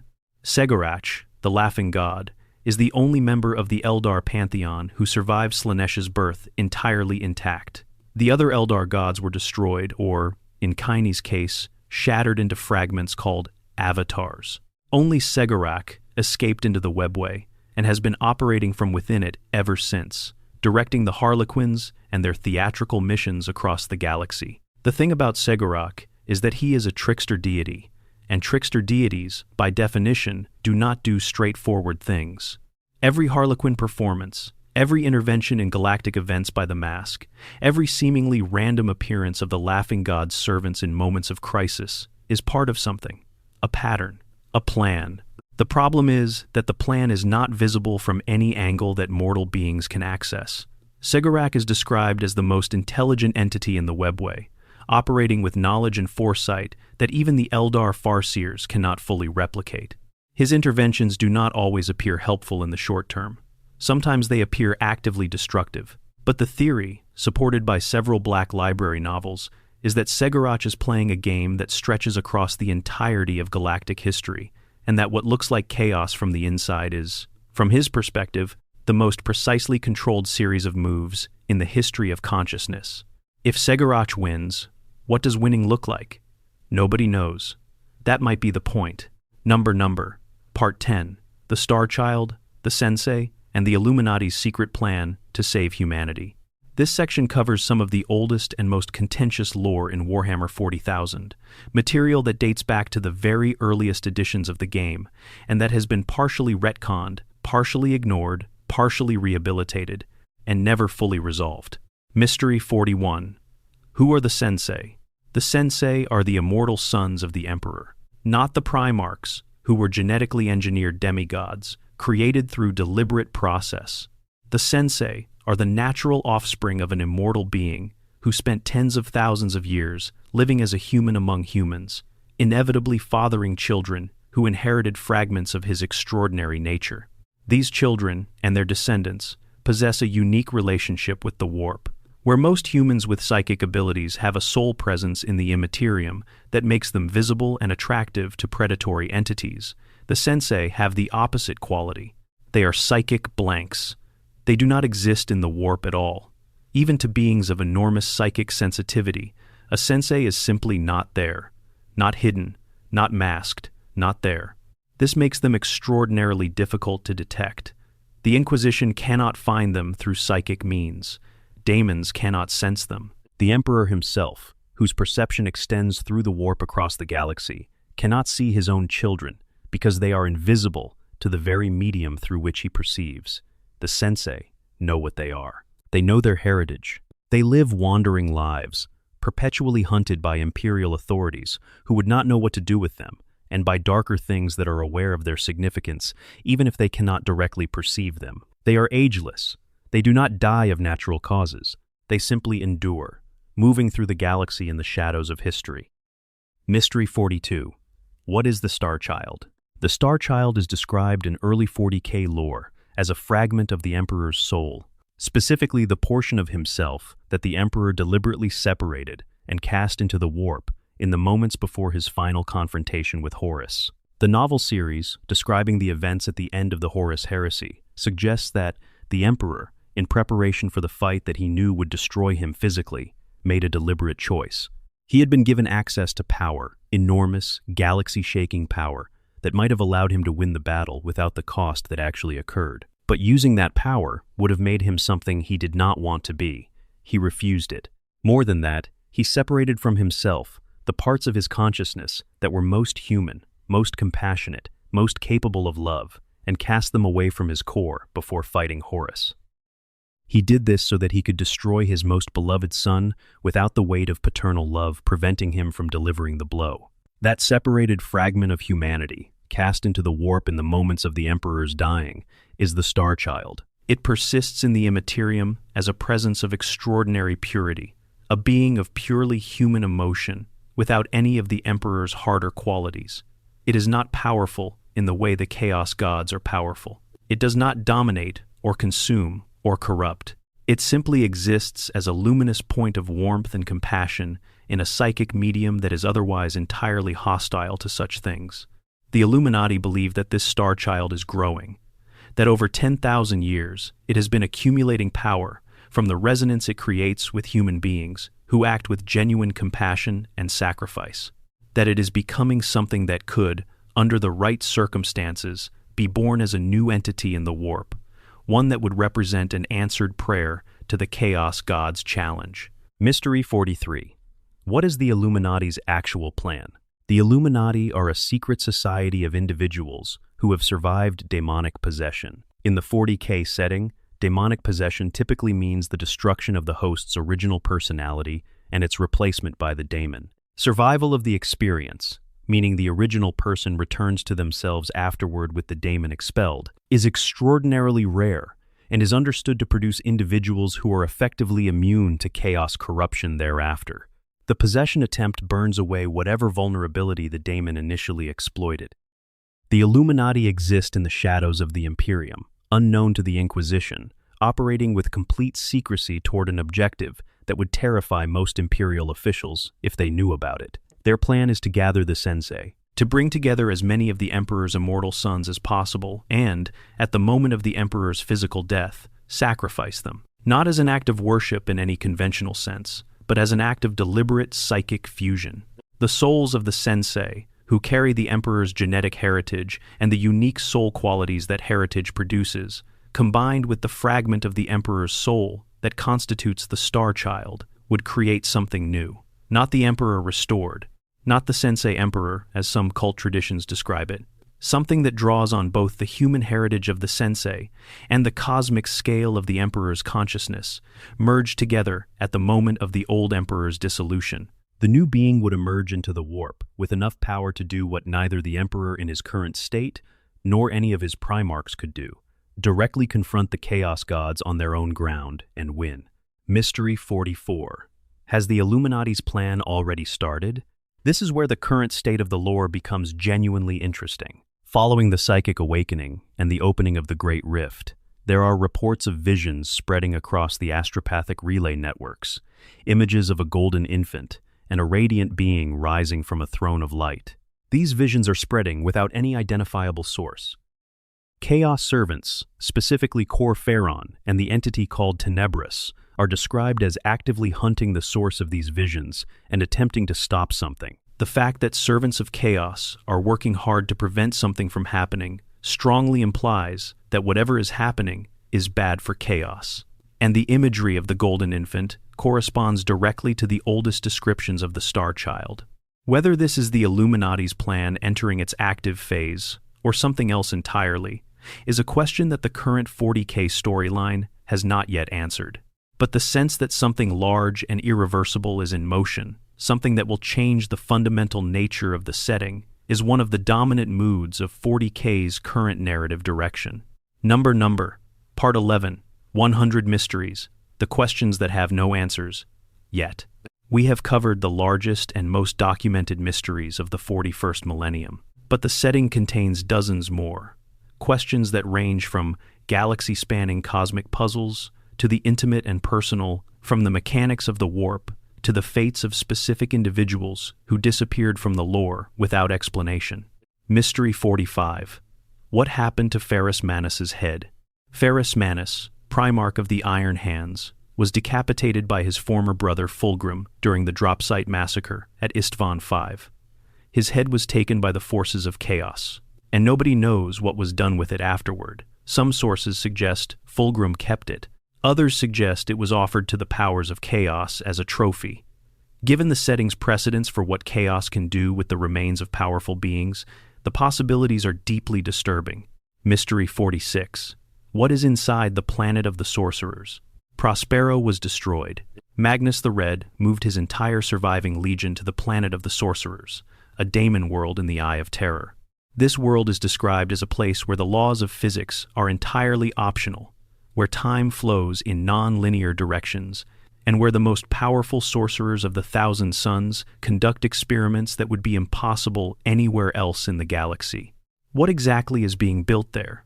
What the Thousand Suns have accumulated and developed over 10,000 years of unrestricted, sorcerous research in a place where the rules don't apply is one of the more tantalizing unexplored territories in the setting. Mystery 47. Are there space marines in the Eye of Terror who have remained loyalist for 10,000 years? The World Eaters, the Death Guard, the Emperor's Children, the Thousand Suns, the Word Bearers, the Alpha Legion, the Iron Warriors, the Night Lords, the Black Legion. 9 legions went into the Eye of Terror. But legions are made of individuals, and individuals make choices. There are scattered hints throughout the lore of groups, some very small, who did not follow their primarchs into full chaos allegiance, who fought the choice until they could no longer fight it, or who found ways to survive in the Eye without fully surrendering to the ruinous powers. These groups would be in a uniquely terrible position, unable to return to the Imperium, which would execute them, unable to fully embrace chaos, which they refuse, and surrounded on all sides by enemies. What such groups have preserved, what knowledge and what capabilities they have maintained over 10,000 years of survival in the most hostile environment in the galaxy is a story that the lore has never quite gotten around to telling. Mystery 48. What is the Cabal? The Cabal was a mysterious organization that appeared in the Horus Heresy novels, composed of Xenos representatives from various species, including Eldar, Jokero, and others. They possessed knowledge of the far future and approached certain individuals in the early days of the heresy with a terrible proposition. Allow chaos to win a decisive but limited victory, because a chaos victory that kills most of humanity is preferable to a chaos victory that corrupts all of it. The Cabal's argument was that if humanity fought back too effectively, chaos would be frustrated but not defeated, leading to an endless grinding war that would see more and more of humanity fall to corruption over millennia. Better a clean, catastrophic loss that preserves the possibility of something new. They were not wrong, exactly. Their projections, as presented, were mathematically coherent. They were simply operating from a set of values that most humans, given a choice, would not endorse. The Cabal appears to have dissolved or gone into hiding after the Horus Heresy. Their long-term fate is unknown. Their projections, if accurate, suggest that the current state of the 41st millennium is exactly what they predicted and tried to prevent. Whether any of their number are still operating, still watching, still calculating the odds of a different outcome, is a question the lore has left open. Mystery 49. What is the webway's true extent? The webway is described as a system of tunnels threading through the space between real space and the warp, used by the Eldar, and, in limited sections, by the Dark Eldar of Kamara. Its full extent is known only to the Eldar, and the Eldar do not share that knowledge, but the hints scattered through the lore suggest the webway is vastly larger than most humans understand. Some sources suggest the webway predates the Eldar, that it was built by the Old Ones as part of their galaxy-spanning civilization, and that the Eldar inherited and maintained it rather than constructing it themselves. If this is correct, then the webway may reach into regions of the galaxy that no Eldar has visited in millions of years, tunnels that connect to dead worlds, to lost civilizations, to the remnants of Old One technology that nobody currently living can operate. The Emperor's failed webway project adds another layer. There are human-made sections of the webway, breached when Magnus destroyed the wards, that may have been partially closed by the Emperor's subsequent efforts, but were probably never fully sealed. These sections could be connected to both the Eldar network and the Imperium in ways that create genuinely new and unexplored territories. Mystery 50. What is the Void Dragon? The Void Dragon is theorized to be one of the Cetan shards, a fragment of an ancient star god imprisoned beneath the surface of Mars. The Adeptus Mechanicus knows something is there. They call it the Dragon of Mars, or avoid naming it entirely. Their traditions of techno-worship, their belief that the machine spirit is a sacred and divine element of technology, may be directly influenced by the presence of this entity. If the Void Dragon, or its shard, is imprisoned beneath Mars, then the entire religion of the Adeptus Mechanicus might be built around the influence of a Cetan fragment that has been subtly shaping human technological culture for thousands of years. The Omnissiah, the machine god that the Mechanicus reveres, might not be an aspect of the Emperor at all. It might be a star god who is very slowly teaching its captors to worship it. Mystery 51. Why can't the Chaos Gods touch Camorra? The Dark Eldar city of Camorra exists within the Webway, hidden from real space and, apparently, hidden from the Chaos Gods. Slaanesh, who should be the most motivated of all the ruinous powers to reach Camorra, given that the Dark Eldar are the closest surviving remnant of the civilization that birthed the god, cannot directly enter or attack the city. The Webway is, in principle, inaccessible to entities of the Imperium. But the Chaos Gods are not ordinary warp entities. They have breached physical reality itself on multiple occasions. Their agents operate within the Webway, at least in the corrupted sections.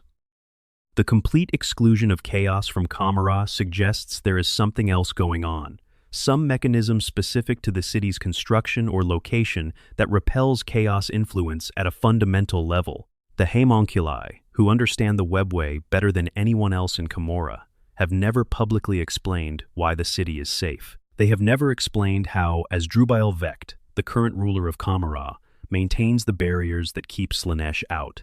And given that Vecht's power is ultimately dependent on those barriers holding, the fact that he has not fully shared this information with anyone suggests he uses the knowledge as leverage, knowing something that nobody can afford to let him be killed before he shares. Mystery 52. What are blanks, and why do they exist? Blanks, also called nulls or untouchables, are human beings who have no presence in the warp. Where most humans have a soul impression in the Imperium, some impression of their consciousness and emotional life that psychically sensitive beings can detect, blanks have nothing. They are, from the perspective of the warp, not there. The effect this produces is remarkable. Psychers cannot use their powers effectively in the presence of a blank. Daemons find the proximity of blanks actively painful. Animals tend to avoid them instinctively. And other humans often experience a deep, inexplicable unease in their presence, an instinct that something about this person is fundamentally wrong in a way that cannot be articulated. Where do blanks come from?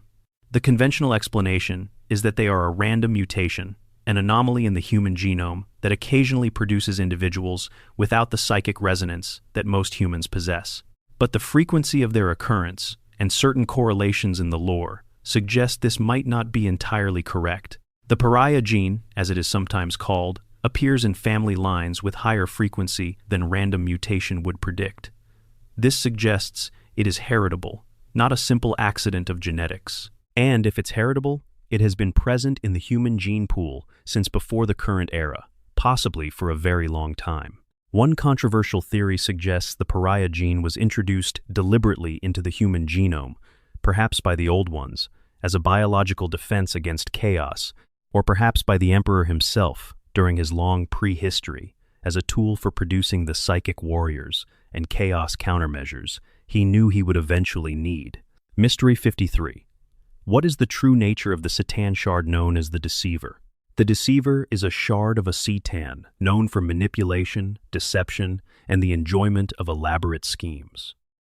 Where other Cetan shards primarily manifest as beings of raw, destructive power, the Deceiver seems to retain more of its original intelligence and strategic capability. Several incidents in the lore involve what may be the Deceiver's influence on events that look, from the outside, like coincidences or unrelated decisions by independent actors.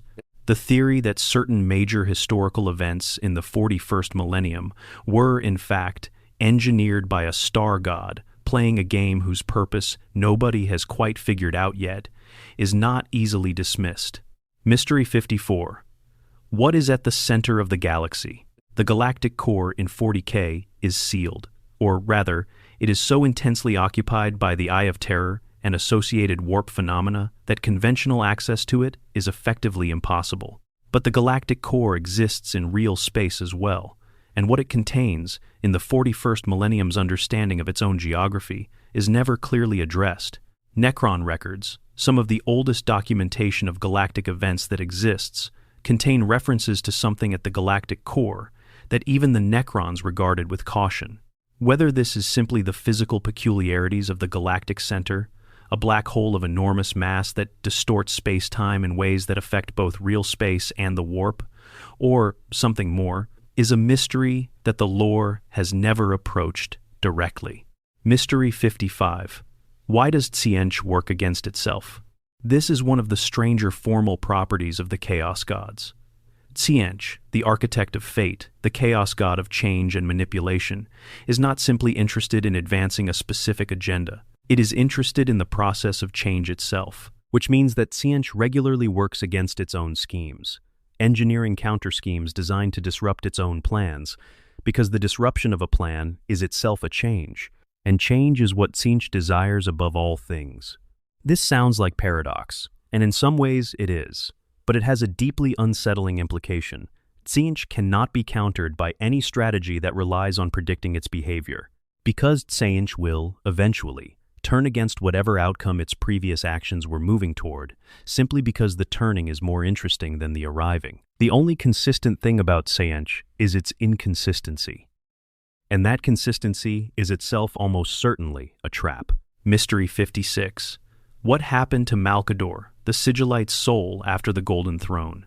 When the Emperor returned from his battle with Horus, Malkador, who had been sitting on the Golden Throne in the Emperor's absence to hold the warp breach created by Magnus's spell, was found barely alive. He had used himself up holding a position the Emperor was designed for, but even he was only barely capable of maintaining. When the Emperor took his place on the throne, Malkador died. But where did his soul go? Malkador was, by any standard, one of the most powerful human psykers who ever lived. His soul would not simply disperse into the immaterium without consequence. He would have faced the same hazards that every psyker faces at death: the predators of the warp, the pull of the chaos gods.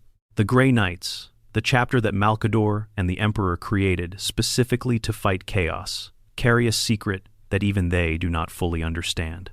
There are suggestions in the lore that Malkador's sacrifice, his death on the Golden Throne, was incorporated into the founding of the Grey Knights in some way, that his soul did not simply end, but was woven into the chapter he helped create. Mystery 57.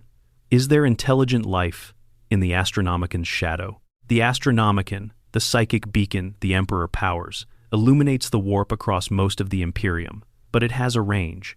Beyond a certain distance, the beacon cannot be used to navigate, and in the regions that fall outside its light, beyond the galactic rim or in the shadow zones where physical geography blocks the signal, there could be anything. There are several human civilizations that developed completely separately from the Imperium during the Age of Strife, and were simply never found. Some of them were contacted during the Great Crusade and integrated, willingly or otherwise. Others, presumably, were never reached. They could still be out there, in the dark, beyond the Astronomican's reach, developing along paths that have no connection to the Imperium's history. What they would make of the 41st millennium, and what the 41st millennium would make of them, are questions the setting has never explored. Mystery 58. What is the Tau's relationship with the warp? The Tau are unusual among the galaxy's major species in having an extremely weak presence in the warp. They have no psykers in any comparable sense. Their souls, such as they are, leave almost no impression in the immaterium. The Chaos Gods show little interest in them.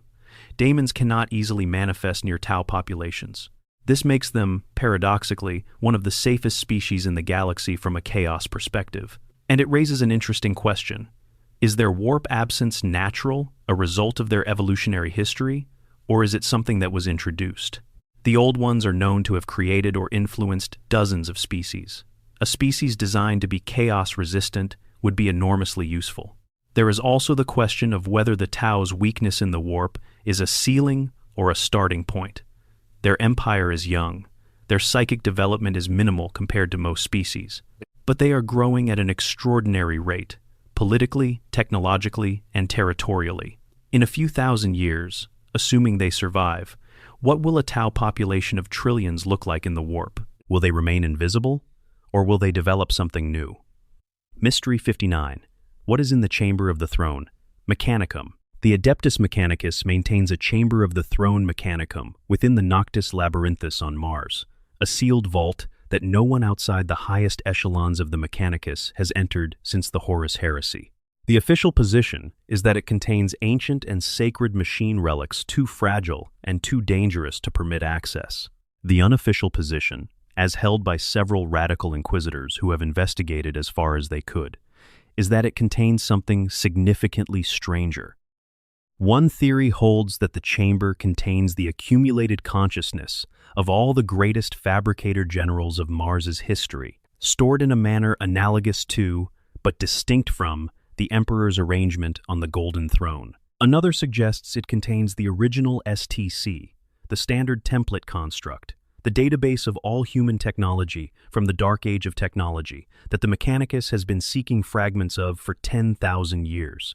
A third theory, considerably darker, suggests that the chamber contains evidence of what the Adeptus Mechanicus actually is, a human religious institution built on a fundamental misunderstanding of the technology it reveres, and that the highest echelons of the Mechanicus have known the truth for millennia and have simply decided that the truth would be more destructive than the comfortable lie. Mystery 60. What is Lionel Johnson actually planning? We touched on this earlier, but it deserves extended treatment.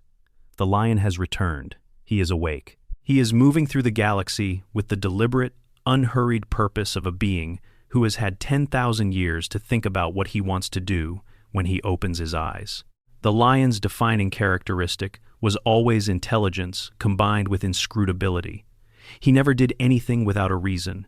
He never shared those reasons until the moment they became undeniable. He had plans within plans, and the outermost visible layer of any given plan was rarely the real plan. He has now had 10,000 years of unconscious processing.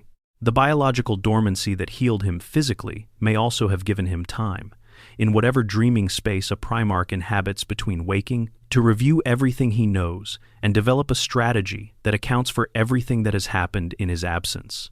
He is aware of the Great Rift. He is aware of Robut Guilliman's return and the Indomitus Crusade. He is aware that the setting has changed fundamentally, and he has a perspective that nobody else alive shares, the perspective of someone who knew the Emperor before the Golden Throne, who understood what his father was actually attempting, and who has the intelligence to have worked out, in the quiet of 10,000 years, what the original plan was actually for. What Lionel Johnson knows, and what he is going to do with it, may be the most important single mystery in the current state of Warhammer 40,000's narrative direction. Mystery 61. What actually killed Sanguinius? Sanguinius, the Primarch of the Blood Angels, died on the bridge of the Vengeful Spirit before the Emperor ever reached Horus. He was the last living barrier between Horus and the Emperor, and he died trying to break Horus's corruption. The official account is that Horus killed him, but the specifics matter here. Horus was, at that moment, the most powerful single entity in the material universe outside of the Emperor himself. He had been fully claimed by all four Chaos Gods simultaneously, something no mortal being had ever survived before. Every weapon, every defense, every psychic capacity Sanguinius possessed was operating perfectly. He had foreseen his death. He had known it was coming. He went anyway. The question is not whether Horus killed him, but whether Sanguinius died because he was simply outmatched, or whether his death was, in some sense, chosen. Whether there was a window in the confrontation where Sanguinius could have retreated, could have survived, and chose not to. Whether he understood something about what his sacrifice would accomplish that the history books don't record. The Blood Angels are haunted by two curses, the Red Thirst and the Black Rage. The Black Rage is particularly relevant here. Blood Angels, who succumb to the Black Rage, experience visions of Sanguinius's final moments, as if from the inside, experiencing his death as if it were their own. This is described as a psychic echo, a wound in the chapter's genetic memory that has never healed. But psychic echoes of that intensity suggest that the moment of Sanguinius's death was not simply a physical event. It was something that reached backward and forward through the Imperium simultaneously. What Sanguinius knew in those last moments, what he chose, and what his death actually accomplished in ways the Blood Angels have not yet understood, is a question that the lore has been building toward for several editions without yet providing a full answer. Mystery 62. Is Roboute Guilliman's return good or bad for the Imperium? On the surface, this seems like a trivial question. Guilliman returned, launched the Indomitus Crusade, brought Primaris Marines to the galaxy, and has been working to reform the most egregious failures of Imperial governance. He is clearly on the side of humanity's survival.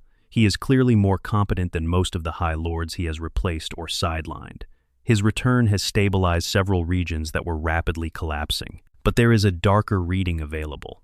Guilliman returned to an Imperium that had developed and survived for 10,000 years without a Primarch. It had grown into something. Not something good, exactly, but something stable in its dysfunction, balanced in its corruption, held together by the specific compromises and arrangements that a universe without Primarchs had evolved. Guilliman is not restoring the Imperium. He is rebuilding it in his own image, according to his own values, with his own vision of what the Imperium should be. And Guilliman's vision was always the one that the Emperor loved most, and that produced the most uniformly mediocre results. The Codex Astartes, Guilliman's great contribution to post-heresy military organization, was an attempt to prevent another heresy by dividing the power of each legion among 100 chapters, ensuring no single Primarch could ever again lead a force large enough to threaten Terra. It worked, in the narrow sense, that no single chapter has ever been large enough to threaten Terra since. It also produced a military structure that is, in several important ways, less capable than the old Legion system of responding to the scale of threats the Imperium actually faces. Guilliman building a new Imperium in the image of the Codex, in the image of Ultramar, in the image of everything that is most organized and most Guilliman about the setting, maybe replacing one set of fatal flaws with a different set. And the tragedy is that he is doing it with the best possible intentions, having learned exactly the wrong lessons from exactly the right experiences. Mystery 63. Why did the Emperor let the Imperial cult develop? The Emperor loathed religion. Specifically, he loathed the worship of himself, which began during his lifetime and which he explicitly and repeatedly forbade.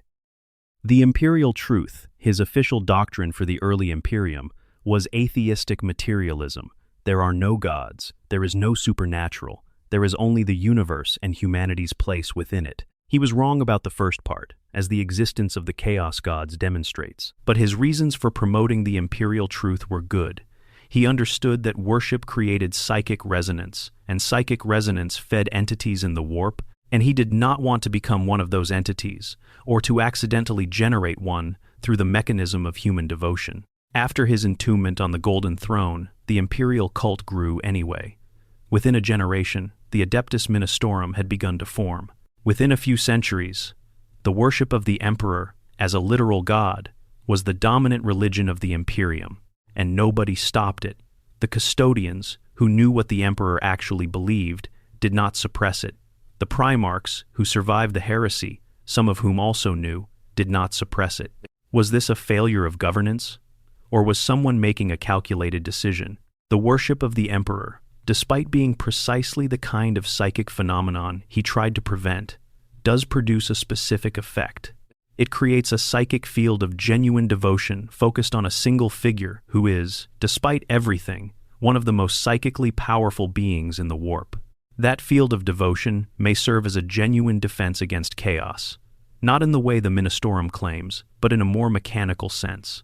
Billions of people sincerely directing their psychic, emotional energy at one point of focus in the warp, rather than at four competing and hostile entities, is not, from a pure psychic mechanic standpoint, entirely without value. Did the Emperor, in his state on the throne, perceive this developing and choose not to suppress it because the alternative was worse? Did Malcador decide to allow it because the calculation came out on the side of survival? Or did the Chaos Gods shape the development of the imperial cult, specifically to trap the Emperor in the position of being worshipped as a god, knowing that this would constrain his options and eventually fuel his transformation into something they could more easily categorize and deal with? Mystery 64. What is a navigator actually perceiving? Navigators are humans with a third eye, the warp eye, that allows them to perceive the warp directly during warp travel. This perception is what makes navigation possible. The navigator sees the currents and hazards of the Imperium in a way that allows them to guide ships through it safely, or relatively safely by 41st millennium standards. But what exactly is a navigator seeing when they open their warp eye? The lore describes the experience as overwhelming and dangerous to unprepared minds. Looking at the warp with unprotected human perception is described as driving people insane within moments. Navigators have adapted to this exposure over generations of selective breeding and genetic manipulation, but they are not immune. They simply last longer before the experience destroys them. The question is whether the navigation they perform is an objective reading of the Imperium, seeing things that are genuinely there in some absolute sense, or whether it is a deeply subjective experience shaped by the navigator's particular genetic heritage and individual psychology. Two navigators in the same ship might perceive the same warp route in entirely different terms, using completely different metaphors and frameworks, but both routes would work. If that is the case, then the warp has no objective map. Navigation is not geography, but interpretation, and the routes navigators have been using for 10,000 years are not permanent features of the Imperium, but habitual pathways, grooved into both the warp itself and the collective genetic memory of the navigator houses by repetition and belief. The warp responds to expectation. Navigation works because navigators expect it to work, and the warp, which is made of psychic energy, complies with that expectation. Mystery 65. What are the Grey Knights actually carrying in their silver blood? The Grey Knights are the most secret Space Marine chapter in the Imperium. They do not appear in official Imperial records. They do not interact with other chapters. Their existence is classified above all but the highest inquisitorial clearance. They are designed specifically and exclusively to fight demons and the forces of chaos. Their immunity to chaos corruption is the most extraordinary thing about them. No Grey Knight has ever fallen to chaos. In 10,000 years of fighting, the most corrupting entities in the universe, not a single one has turned. This is statistically impossible for a normal human or space marine population. Something is different about them at a fundamental level. The theory most widely accepted within the lore is that their gene seed incorporates something of the Emperor's direct genetic material, a level of connection to the Emperor that no other chapter possesses. Their silver armor and the incorruptibility of their blood may be literal, a physical manifestation of a genetic quality that renders chaos unable to find the purchase points it needs to corrupt a Grey Knight's soul. But there is another theory, one that fewer people discuss. The Grey Knights may be carrying something in their gene seed that was placed there by Malcador at the founding, something of himself. Malcador, who had survived exposure to the raw warp that had been flowing through the Emperor's Webway project, and who in his role as Regent of Terra had faced and overcome psychic threats of extraordinary magnitude over his long life, may have contributed something of his own spiritual essence to the project of creating the perfect anti-chaos warriors. If this is correct, then every Grey Knight carries, in the deepest structure of their gene code, a fragment of the man who died on the Golden Throne so that the Emperor could take his place. They are not just warriors. They are Malcador's legacy, walking. Mystery 66. What is the warp actually made of? This question sounds metaphysical, but has genuine practical implications. The standard description of the warp is that it is a psychic mirror of the material universe, a parallel dimension composed of psychic energy generated by the emotional states of living beings. Feelings, thoughts, desires, and fears all have a presence in the warp that accumulates and develops into entities and phenomena. But this description is frustratingly incomplete. What is psychic energy, exactly? In physical terms, what is the medium in which the warp exists? The material universe has 4 fundamental forces and a fabric of space-time that we understand, at least mathematically. The warp has none of these properties and appears to operate by entirely different rules. Some inquisitorial theorists have proposed that the warp is not a separate dimension at all, but a different state of the same universe, a domain where the relationship between consciousness and physical reality operates at a different ratio than in what we call real space. In real space, consciousness is an emergent property of physical systems, thoughts arising from neurons. In the warp, the reverse is true. Physical reality is an emergent property of consciousness, matter arising from thought. If this model is correct, then the warp is not a place you travel through. It is a state of existence you enter, and the entities that inhabit it permanently are not beings that happen to live in a parallel dimension. They are beings who exist, fundamentally, as pure thought, as consciousness without physical instantiation, as mind without brain. This reframes everything about the Chaos Gods. They are not powerful beings who happen to live in the warp.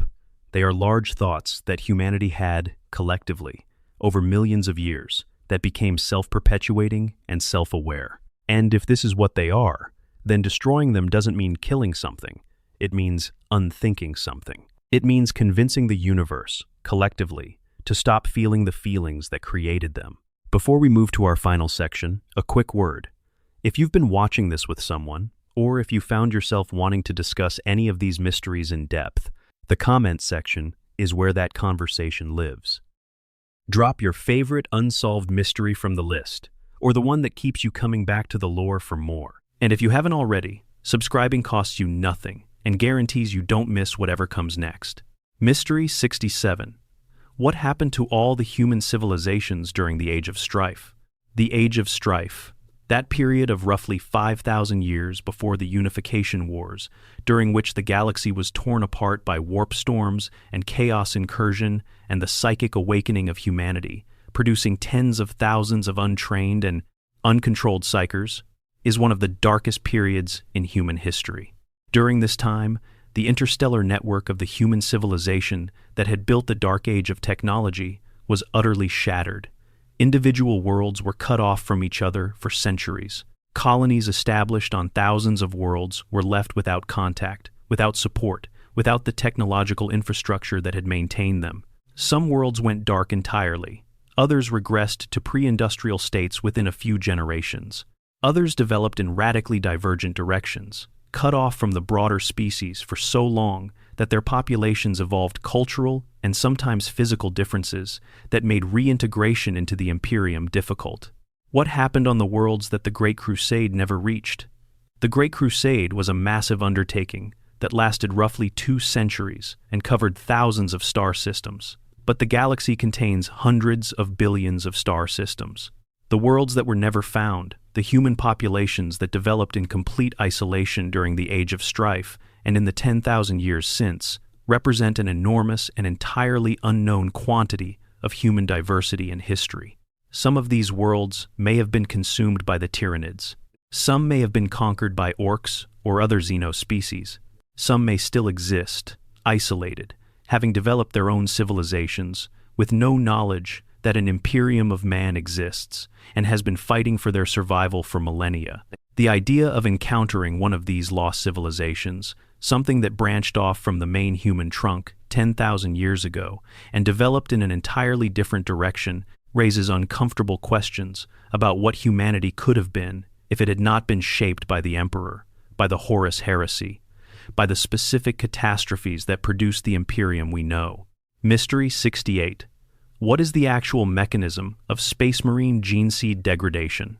Gene seed, the biological material that makes a space marine, degrades over generations of use. It is harvested from fallen space marines by apothecaries and used to create new warriors, but each cycle of use introduces small errors, and over centuries, these errors accumulate into what are called gene seed mutations. Some of these mutations are cosmetic, producing chapters with unusual physical characteristics. Others are functional, creating chapters with behavioral tendencies linked to their Primarch's flaws in ways that the original design of the gene seed did not intend. The Blood Angel's Red Thirst and Black Rage are the most famous example. The Space Wolves' transformation issues, which cause some warriors to transform into bestial wolfen, are another. The Dark Angels have suppressed certain gene-related traits through strict doctrine. The Iron Hands have responded to their gene seed's tendency toward emotional disconnection by embracing it as a cultural virtue. The question is whether these mutations are random degradation or directed degradation. Whether the gene seed is simply accumulating errors the way any replicating biological system does, or whether there is something in the warp, something connected to the Chaos Gods, that is actively introducing these specific mutations, because each mutation serves a purpose. The psychic flaws that Primarchs were given might be expressed in diluted but consistent ways in their successors, specifically because the Chaos Gods that originally shaped those flaws in the Primarchs are still at work, still applying pressure through the Imperium, still trying to bend each line of Space Marines toward the same breaking points that eventually shattered 9 of the 20 legions. Mystery 69. Are there functioning Eldar craft worlds that nobody knows about? After the fall, the craft worlds that survived became the only sanctuaries for Eldar who had not chosen the path of the Dark Eldar, or the Harlequins, or the Exodite colonies. There are several known craft worlds: Ulthwé, Saimhan, Eondon, Alayatok, Bealtan, and others, whose histories are documented in the lore, and whose politics have been described in detail. But the fall destroyed a civilization that spanned the galaxy. The number of craft worlds that launched before the fall is not explicitly stated, but the scale of the pre-fall Eldar Empire suggests it should have been large. Many craft worlds were destroyed in the millennia after the fall, but some may have survived in isolation, traveling routes that take them far from the Imperial shipping lanes and the contested regions of space where most galactic events occur.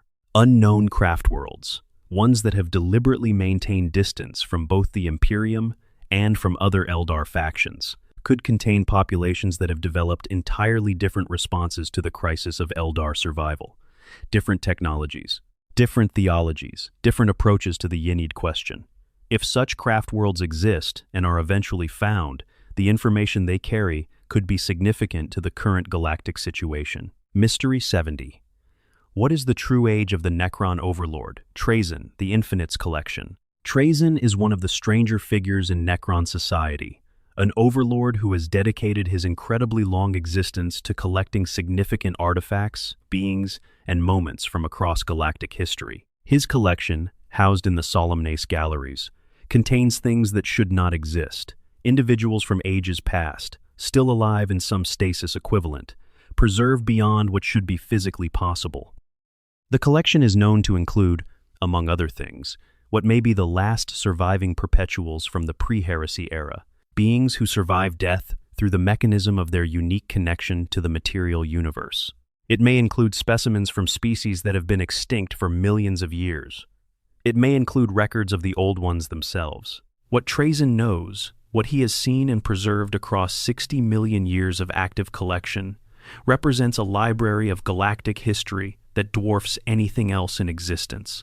His interest in sharing this information is selective and idiosyncratic, but in a setting where information is power and the most critical questions are historical ones, the contents of Trazyn's galleries may hold answers to mysteries that nobody living even knows to ask about. Mystery 71.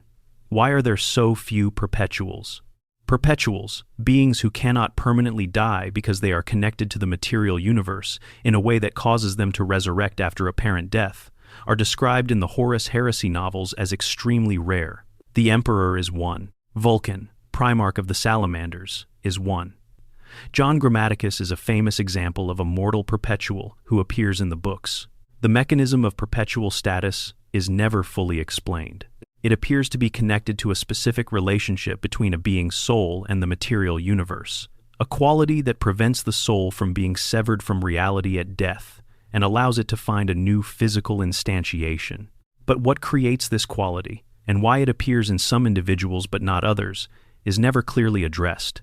The question that follows is whether perpetual status can be created deliberately or whether it is always spontaneous. If it can be created, then it represents a potential path to genuine immortality that the Emperor would have been aware of and would presumably have explored. If it cannot be created, then the random distribution of perpetuals through human history represents either an extraordinary cosmic coincidence or the result of a process operating at a level of causality that exceeds anything we currently understand. There is also the question of where perpetuals go when they die in a universe consumed by chaos. If the warp is full of predatory entities that devour souls, how do perpetual souls navigate the Imperium during the interval between death and resurrection? Are they powerful enough to defend themselves? Or do they simply move through the warp so quickly, spending so little time there before re-anchoring to the material universe, that nothing in the Imperium can catch them? Mystery 72. What is the Emperor's Webway project actually connected to? The Emperor was building a human extension of the Eldar Webway. He discovered the entry point beneath what would become the Imperial Palace, an artifact of the dark age of technology that someone, presumably one of humanity's most advanced civilizations, or possibly an old one itself, had left there. But the Emperor's version of the project was not simply connecting to the existing Eldar network. He was building something new within it, a human realm of the Webway that would be separate from and parallel to the Eldar sections. A space within the space between spaces, specifically designed for human navigation and human use. This raises the question of what the Emperor intended to do with this space once it was complete. Simply providing faster-than-warp travel would be enormously valuable, but it doesn't fully explain the scale of the project or the secrecy with which the Emperor guarded it. There are hints in the Horus Heresy novels that the Emperor's Webway was intended to be more than a travel network, that it was intended to be a home, a place where humanity could exist without any contact with the warp whatsoever, where the Chaos Gods could not reach, because there was simply no psychic medium through which they could access this pocket of the universe. If this was the Emperor's intention, then his Webway project was not a travel system. It was a sanctuary, a lifeboat for humanity, built on a scale that could, eventually, house the entire human species somewhere the Chaos Gods could not follow. The failure of this project may be the single most catastrophic thing that happened to humanity in the entire history of the setting. Mystery 73. What are the Custodes actually doing when they're not guarding the Emperor? The Adeptus Custodes are the Emperor's personal guardians, 10,000 of the most perfectly crafted human warriors in existence. For most of the post-heresy period, they remained on Terra, maintaining their vigil around the Golden Throne. But after the formation of the Great Rift, the Custodes changed their posture dramatically. They began deploying across the galaxy in ways they had not done since the Great Crusade. The official explanation is that the Great Rift represents a threat of sufficient magnitude to justify the Custodes taking a more active role in galactic defense. But the Custodes do not do things for simple tactical reasons. They do things because the Emperor's will, as they interpret it, requires it. Their deployment is a statement about what they believe the Emperor wants. What has changed in their understanding of the Emperor's will? What information do they have, from their proximity to the Golden Throne and their unique access to whatever remains of the Emperor's communication, that caused them to decide the moment had come to act? The Custodes know things about the Emperor's current state that nobody else does. They have been standing watch for 10,000 years. They have observed things. And their recent change in behavior suggests that what they have observed has told them something significant about the timeline. Mystery 74. Is chaos actually winning? This seems like another obvious question, but the answer is genuinely ambiguous in the current lore. The Great Rift has split the galaxy. Chaos forces are more active than at any point since the heresy. Several major systems have fallen. The Imperium is fighting on a dozen fronts simultaneously, and losing ground on most of them. But chaos winning in the military sense, taking territory and killing people, is different from chaos winning in the cosmological sense, achieving the permanent dissolution of the barrier between the warp and real space that represents its ultimate victory. The galaxy has been in bad shape before. The Age of Apostasy, the Wars of Faith, the Macarian Crusade and its collapse, the Nova Terra Interregnum, these were all periods of catastrophic instability, from which the Imperium eventually recovered in some form. The difference in the current era may be the Great Rift itself. This is not simply military pressure or political instability. This is a literal tear in reality, a wound in the structure of space-time that did not previously exist. And wounds in reality, unlike wounds in political bodies, do not heal on their own. They require active intervention by beings capable of operating at a level of reality that addresses both the material and immaterial simultaneously. Is there anyone in the galaxy currently capable of that intervention? The list is short. The Emperor, if he ever acts directly again. The returning Primarchs, Inid, if it fully awakens. The Silent King, if he can mobilize his dynasties in time. And whatever the Star Child is becoming, if the Illuminati's plan has any merit. Against the Chaos Gods, the Tyranid hive mind, the awakening Necron dynasties, and the setting's half-dozen other existential threats simultaneously, that is a very thin bench. Mystery 75. Why is Abaddon the Despoiler so consistently underestimated? Abaddon launched 12 Black Crusades from the Eye of Terror, before finally achieving the permanent breakthrough in the 13th Black Crusade that created the Great Rift. For 10,000 years, his campaigns were dismissed by certain Imperial analysts as failures because they did not result in the permanent conquest of significant Imperial territory. This assessment misunderstands what Abaddon was doing. The Black Crusades were not invasions, they were rituals. Each one achieved specific objectives that were not obvious from an Imperial perspective: weakening specific psychic wards, collecting specific artifacts, assassinating specific individuals, and establishing specific conditions in the warp that built toward a final outcome over millennia of patient preparation. Abaddon is the War Master of Chaos because he understands something that most of his enemies have never grasped. Chaos does not fight wars the same way the Imperium fights wars. Chaos fights through patience, accumulation, and the slow degradation of everything that opposes it. The Black Crusades were not 12 failures, they were 12 steps. The question of what Abaddon plans next, now that his magnum opus is complete and the rift is open, is one that the lore is actively addressing. He has achieved what 10,000 years of effort was building toward. The question is, what was the achievement actually for? Because Abaddon is not simply destroying for the joy of destruction. He has a plan.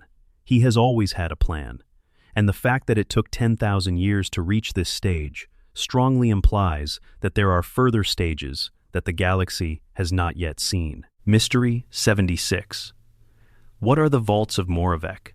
Deep in the bowels of the Administratum, there is a vast archive known as the Vaults of Moravec, where the most sensitive and dangerous documentation generated by the Imperium is stored.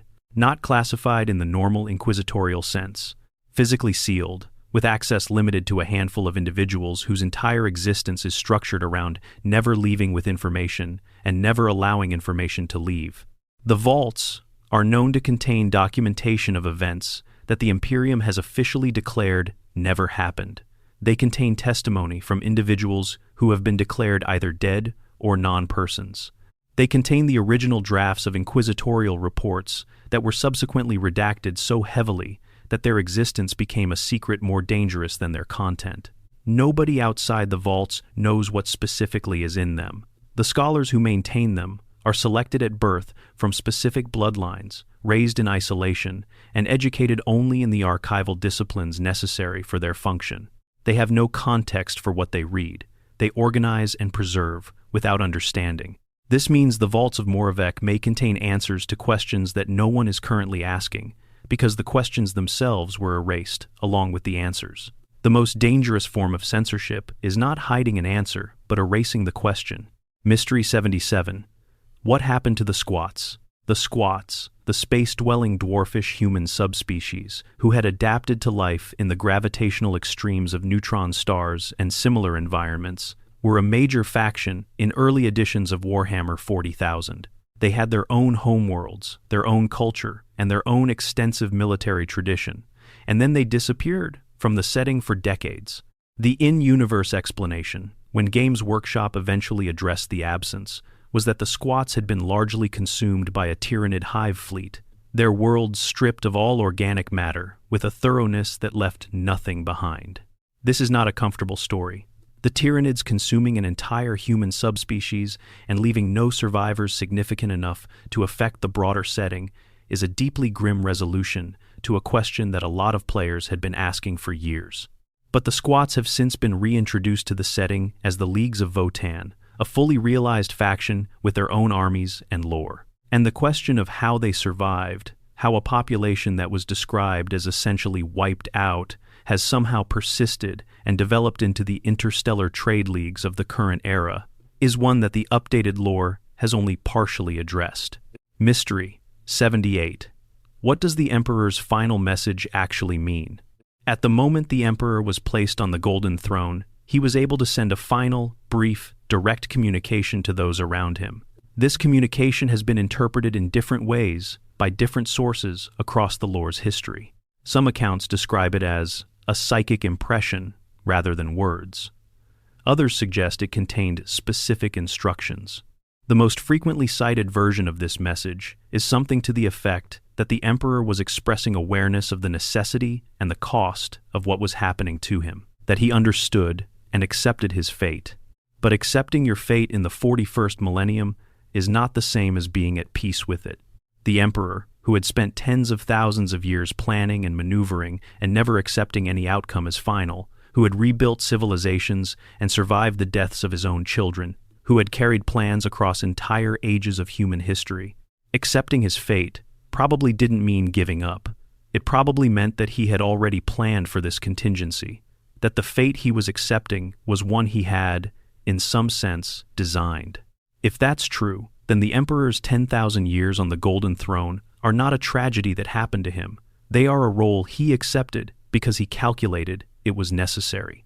And whatever he calculated would eventually emerge from his sacrifice is still working its way toward completion. Mystery 79. Who built the first void ship?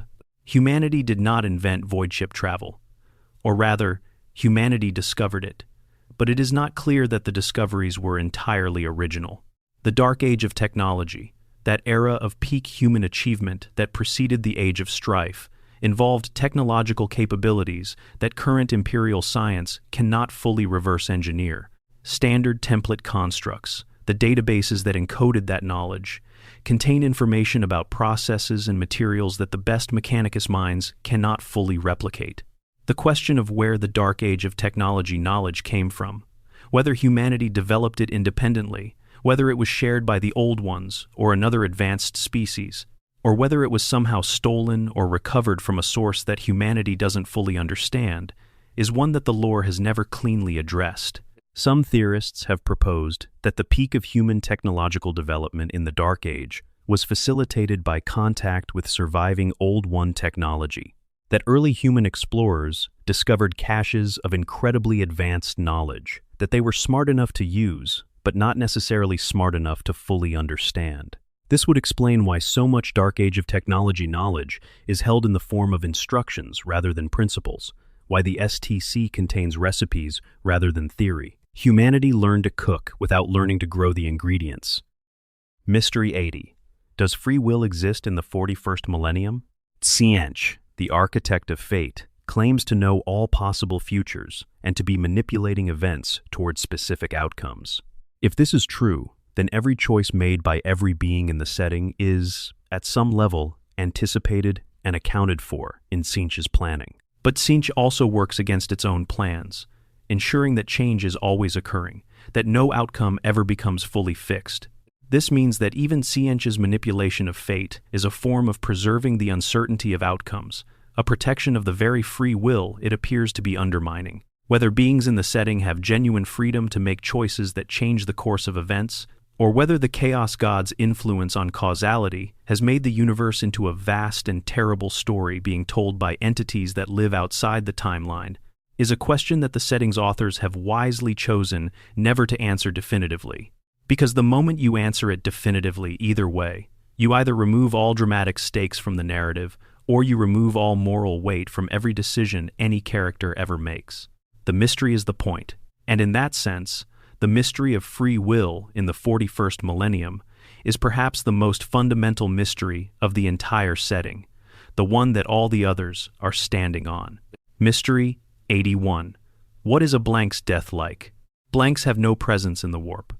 When an ordinary human dies, their soul enters the Imperium and faces whatever awaits it there, hopefully an infinity circuit if they're Eldar, hopefully dissolution before any daemon can find them if they're human, hopefully something before Slaanesh arrives if they're post-fall Eldar. When a blank dies, there is no soul to send anywhere. The part of a human being that interacts with the warp simply doesn't exist in a blank. So death for a blank is, in the most complete sense, the end. Not in the grim 41st millennium sense, where ending is sometimes preferable to the alternatives, but in the sense of a consciousness that simply ceases without remainder. Some inquisitors have described this as the most fortunate possible form of death in a universe full of terrible fates. Others have described it as the most tragic, a complete extinction of self with no possibility of even the cold continuation that most warp souls experience. The question of which assessment is correct depends entirely on whether you consider the continuation of a soul in the Imperium, subject to all the terrors that environment contains, to be preferable to peaceful nothingness. Most Space Marines, who have an afterlife mythology built around dying in battle and serving the Emperor even in death, would probably choose the warp if given the option. Most blank psyker hunters, who have spent their careers dealing with the warp's consequences, might choose the nothingness. Mystery 82. What does the Ork battlecry actually do to the warp? Orks emit a collective psychic field when they gather in large numbers, and that field intensifies during their battle cries, the communal expression of joy and violence that is central to Ork culture. At high enough intensity, this field has measurable effects on warp space in the vicinity. The specific effect is disputed.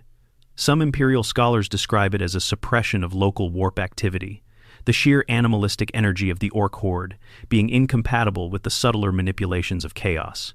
Others describe it as an amplification of a different kind of warp energy, something more raw and primal than the refined corruption the Chaos Gods prefer. Either way, the phenomenon points to the Orks as occupying a unique position in the psychic ecology of the galaxy.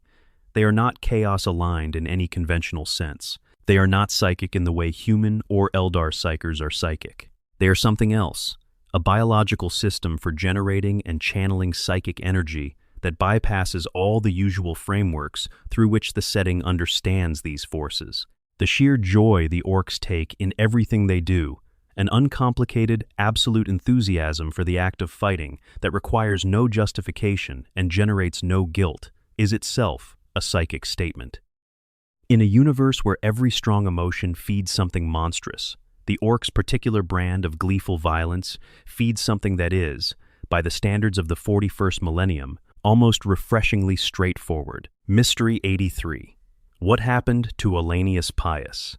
In the oldest version of the Horus Heresy's climax, a single, ordinary human guardsman named Ollanius Pius placed himself between Horus and the Emperor, and was killed instantly, and the sight of this act of selfless sacrifice broke something in whatever remained of Horus's humanity, allowing the Emperor to finally strike the killing blow.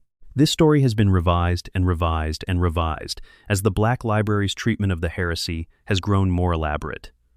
Ollanius Pius was made a Space Marine, then a Custodian, then a Perpetual. His story has changed with every retelling, but the original version, the simplest version, the one where an ordinary mortal human being with no extraordinary qualities chose to stand in the way of the most powerful being in the galaxy, for no tactical reason and no hope of survival, just because it was the right thing to do, is the version that resonates most deeply with the setting's themes.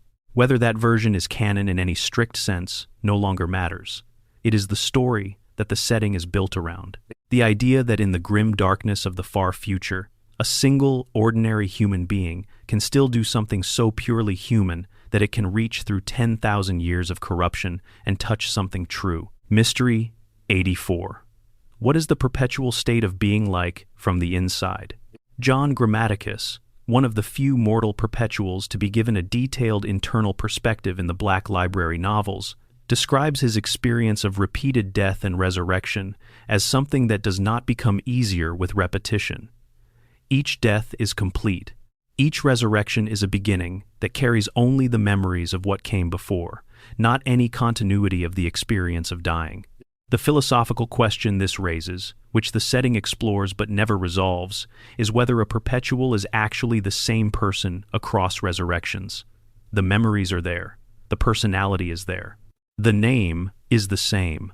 But the experience of consciousness, the subjective thread of being that constitutes identity from the inside, that thread was cut at death and restarted. Is the new Grammaticus, the the same grammaticus who died, or a perfect copy who believes himself to be the same person? This question matters practically in the setting, because if perpetuals are copies rather than continuities, then what they are perpetuating is not life, but a particularly detailed kind of haunting. And in a universe full of literal ghosts and soul echoes and psychic impressions, the distinction between a living, perpetual, and an extremely well-preserved ghost becomes genuinely difficult to draw. Mystery 85. What is the Lethean system? There are scattered references in various Black Library works to a region of space called the Lethean system, described as containing something that functions as a natural warp anchor, a physical feature that stabilizes the boundary between real space and the immaterium in a way that no artificial construct can replicate. The implications of a natural feature with this property are significant. If natural warp anchors exist, the galaxy is not uniformly vulnerable to chaos incursion. There are points of stability that have nothing to do with human or Eldar intervention, features that were present before either species existed and that will persist regardless of what either species does. Understanding what creates these features and whether they can be replicated or exploited would be enormously valuable information. Whether such a system actually exists in the setting or is simply a reference that has never been followed up on is itself unclear. The lore is large enough that not every reference leads somewhere, but it is exactly the kind of detail that generates the sense of a universe that extends beyond the edges of what's been mapped. Mystery 86. What does a daemon prince actually experience? A daemon prince is a mortal who has been elevated by a chaos god to a state of immortal demonic existence as a reward for exceptional service. They retain their memories, their personality, their sense of self, but they exist now in the immaterium, transformed into beings of pure psychic energy, shaped by the specific aspects of chaos that their patron embodies. The question nobody tends to ask is what that experience is like, not in terms of power or capability, but in terms of subjective, moment-to-moment existence. A daemon prince is now made of the warp. They experience time the way the warp experiences time, which is not the way mortals experience time. They perceive in multiple directions simultaneously, or not at all, depending on conditions in the immaterium that have nothing to do with their individual will. Do they regret it? Do they find the experience of existence as a being of pure psychic energy to be what they imagined when they were bargaining with their patron? The Chaos Gods do not make these arrangements in good faith. The transformation is rarely what the mortal expected. There are daemon princes who spend their existence in what appears to be pure rage, a fury that is no longer directed at any specific target, but has become the totality of their being. Whether this rage contains any of the original mortal's consciousness, or whether it is simply the shape that consciousness left behind when it was consumed by the transformation, is a question that the setting leaves entirely open. Mystery 87. What are the hive cities built on? The great hive cities of the Imperium, those enormous self-contained megastructures that house billions of people stacked in layers of civilization that extend both kilometers into the sky and kilometers beneath the surface, are built on the accumulated debris of previous cities. Each layer of the underhive is the remnants of previous civilizations, previous hive cities that grew until they couldn't grow anymore and had a new city built on top of them. At the very bottom, in regions sometimes called the underhive and below that the deepest dark, there are layers of the city that are functionally archaeological sites, ruins of structures that predate the Imperium itself, sometimes predate the Age of Strife, sometimes predate the Great Crusade by so much that the architecture doesn't match any known human style from any documented period. What is at the absolute bottom of a hive city? What was built on the original surface of the planet before any of the subsequent layers were added? On some worlds, these questions have been explored by daring underhive reclaimers, archaeotechs, and Adeptus Mechanicus expeditions. The findings are almost universally disturbing. Structures that don't function according to any understood engineering principles. Rooms with no clear purpose. Evidence of technologies that shouldn't exist in the historical period when they were apparently built. Some hive cities sit on top of things. What those things are, and whether they are simply very old human constructions or something else entirely, is a question that the setting has gestured toward without ever fully examining. Mystery 88. What is the sensei's experience of time? The sensei are immortal. They do not age. They have been alive, in some cases, since before the Horus Heresy. They have watched 10,000 years pass while remaining physically unchanged.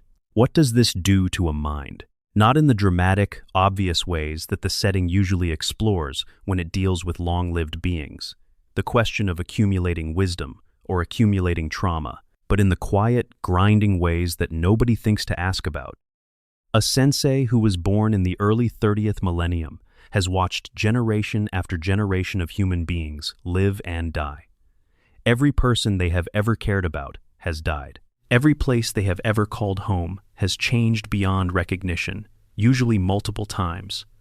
Every cause they ever fought for has been won or lost, and then forgotten, and then rediscovered and won or lost again. The psychological resilience required to remain coherent across 10,000 years of this is extraordinary.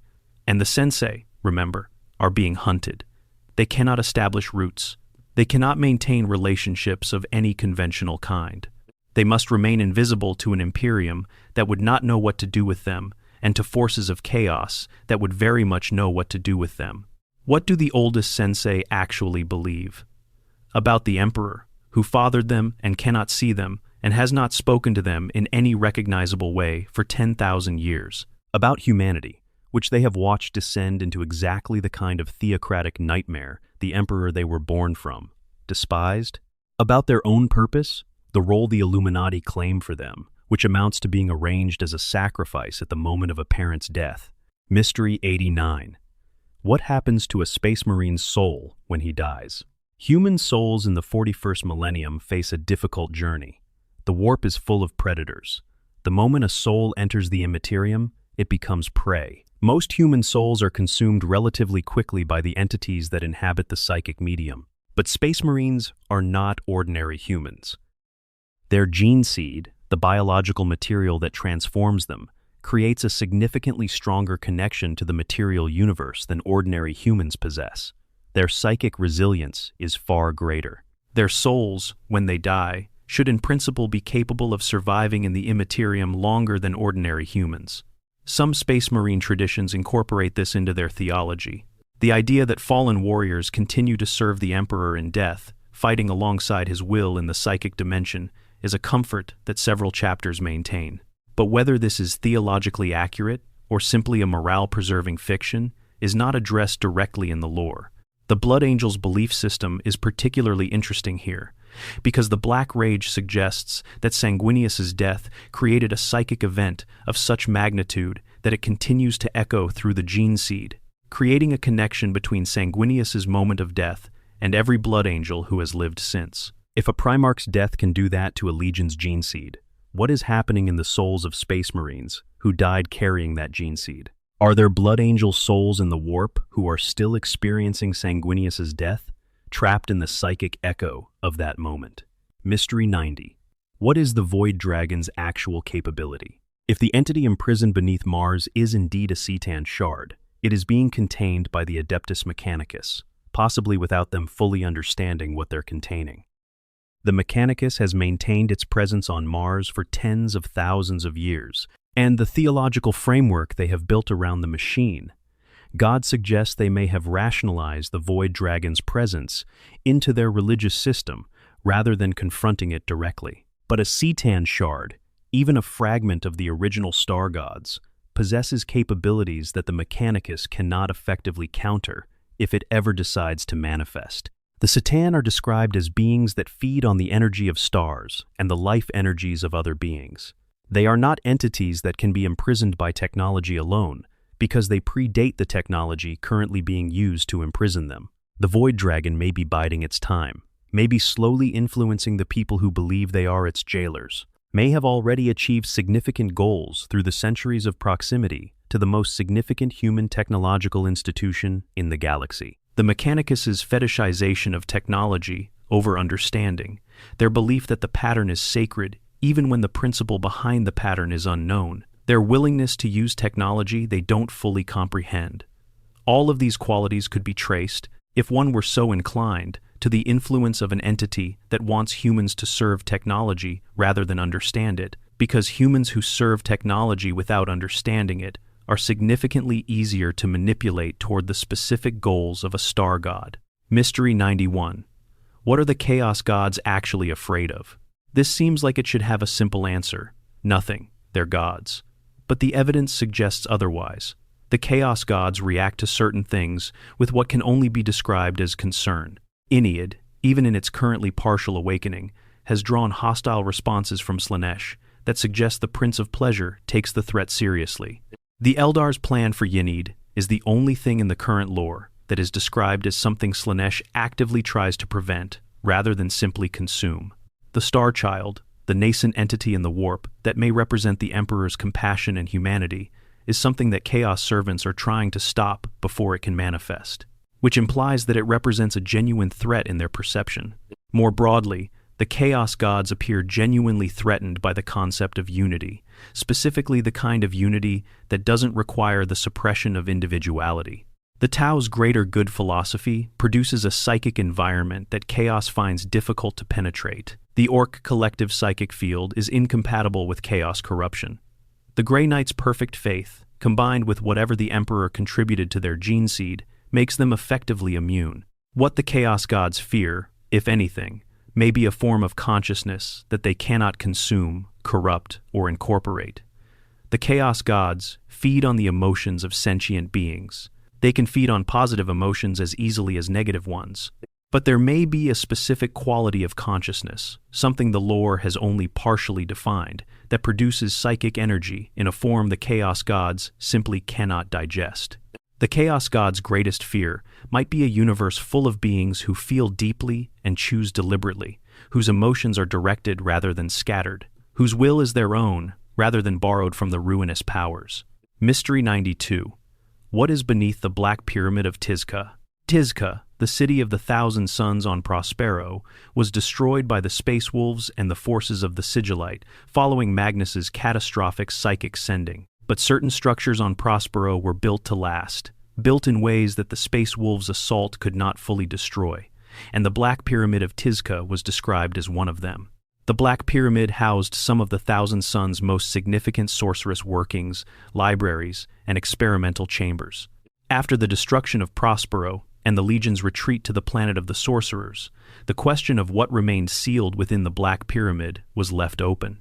The planet of Prospero still exists. It is a dead world now, its surface scorched, its atmosphere stripped, its cities reduced to rubble. But ruin is not emptiness. What survived in the Black Pyramid's deepest chambers, sealed behind wards that only a Primarch's knowledge could have constructed, represents a cache of Thousand Suns-era sorceress knowledge that has been sitting untouched for 10,000 years. Mystery 93. What does the hive mind know about the Chaos Gods? The Tyranids have no souls. They have no warp presence in the conventional sense. The shadow in the warp that their fleets project is not an expression of psychic energy in the way that human or Eldar psychic powers are. It is more like an absence, a suppression, a static that drowns out the signal. This means the hive mind experiences the universe in a way that is fundamentally different from any other intelligent entity in the setting. It does not perceive the Chaos Gods through their psychic presence. It does not experience the warp the way psychically connected beings do. It is, in a sense, the only truly objective observer of the galaxy that exists, free from the bias that warp exposure introduces into every other form of consciousness. What has the hive mind observed about the Chaos Gods? What does it know about them from its position outside the psychic medium they inhabit? And does it perceive them as threats or competitors, or simply as irrelevant noise in the background of the galaxy's biological wealth? The fact that Hive Fleet Kronos seems specifically adapted to counter chaos suggests the hive mind has made some assessment of the ruinous powers that resulted in the development of targeted countermeasures. An assessment implies analysis. Analysis implies understanding. And if the hive mind understands the Chaos Gods in ways that no other intelligence does, what it understands may be the most important piece of information in the entire setting. Mystery 94. What happened to the sororitas who died at the Siege of Terra? The Sisters of Battle, or their predecessors, existed in some form during the early Imperium. The theological traditions of the Adepta Sororitas reach back further than their official founding would suggest. The question of what became of those early religious warriors, those women who fought for ideologies that the early Imperium officially discouraged, is one that the lore has never cleanly addressed. The Siege of Terra was not a battle fought only by space marines and custodians. Countless ordinary humans, soldiers of the Imperial Army, civilians who took up arms, religious communities who chose to fight, all participated in the defense of humanity's homeworld. What became of the most devoted of these warriors, the ones who brought extraordinary faith to the darkest moment of the heresy, is a story that exists in fragments scattered across the broader lore, but has never been assembled into something coherent. Mystery 95. Is the warp eternal? The warp was changed by the war in heaven. Before that conflict, it was relatively stable. The war created the current hostile state of the Imperium. The fall of the Eldar made it worse, creating the Eye of Terror and birthing Slaanesh. But if the warp can it change back? Is there a version of the Imperium that doesn't contain the Chaos Gods, that doesn't hunt the souls of the dead, that doesn't respond to consciousness with predatory intention? And if that version exists in potential, what would it take to realize it? The Star Child theory suggests that the Emperor's death and rebirth could reshape the warp at a fundamental level. Ennead's victory over Slaanesh might reduce the level of corruption in one portion of the Imperium, but a full restoration of the pre-war in Heaven warp would require something that goes beyond any individual victory. It would require a fundamental change in the nature of consciousness across the entire galaxy, a shift in how all sentient beings experience and express their inner lives. Whether this is achievable, or whether the warp as it currently exists is simply what the warp is now and always will be, as long as sentient beings generate the emotions that feed it, is the largest unresolved question in the entire setting. Mystery 96. What does the Necron Cetan shard known as the Nightbringer actually want? The Nightbringer is the Cetan shard most strongly associated with death and entropy. It is described as having had an enormous influence on the evolution of sentient species, traveling across the galaxy in an early era and inspiring in every species it encountered a deep, instinctive, species-level fear of death that persists in their descendants tens of millions of years later. The skeletal imagery of death and the Grim Reaper archetype that appears in human folklore is described as being, in part, a racial memory of the Nightbringer. It saw us, it influenced us, and the mark it left has never faded. But why would a Cetan shard that feeds on the energy of stars and living beings bother to engineer a psychological terror response across dozens of species? What does the Nightbringer gain from having all those species afraid of death? Does fear of death produce a specific type of psychic energy that the Nightbringer can consume? Is the Nightbringer farming terror across an entire galactic ecosystem for 10 million years? Mystery 97. Are the Space Hulks navigable in their entirety? Space Hulks, those enormous conglomerations of fused ships that drift through the warp and occasionally emerge into real space, are among the most dangerous environments in the setting. Their twisted interiors, combining ships from wildly different eras and civilizations, folded and compressed by warp travel into configurations that violate the original geometry of each component vessel, are navigated at extreme risk by Deathwatch kill teams and occasionally by Ork scavengers, for whom the risk is simply more fun. But Space Hulks are also libraries. They contain the preserved remnants of ships that have been traveling in the warp for centuries or millennia, ships from civilizations that no longer exist, carrying records, technology, and sometimes personnel from ages that the galaxy has otherwise forgotten. The risk of entering a Space Hulk is enormous, but so is the potential reward for those willing to accept that risk. There are Space Hulks in the current lore that have been visited multiple times over centuries, each visit penetrating slightly deeper into the structure, each revealing something new about what the Hulk contains. Some Hulks are described as appearing repeatedly at predictable intervals, suggesting that their warp orbits follow paths that can be calculated and prepared for. What is at the center of the oldest Space Hulk currently known to the Imperium? What is the farthest anyone has ever penetrated into one of these structures? And what did they find when they got there? Mystery 98. What does Segurach look like? The Laughing God is described primarily through his effects and through the actions of his Harlequin servants. His actual physical manifestation, if he ever takes one, is described as fluid and changeable. He is a trickster deity. The idea of him having a fixed appearance is somewhat incoherent by the terms of his nature. But there are descriptions of moments when Segarac has appeared to individuals directly, usually in the context of some crucial turning point where divine intervention was the only remaining option. In these descriptions, what people see is almost always different. Some see a figure in Harlequin costume, some see a mirror, some see someone they know, wearing a smile that doesn't quite belong to the face it's on. If Segarac's appearance is always a reflection of the observer's expectation, then encountering him directly would tell you more about yourself than about him, which is probably exactly how he would design the interaction. Mystery 99. What are the Inquisition's most closely guarded secrets?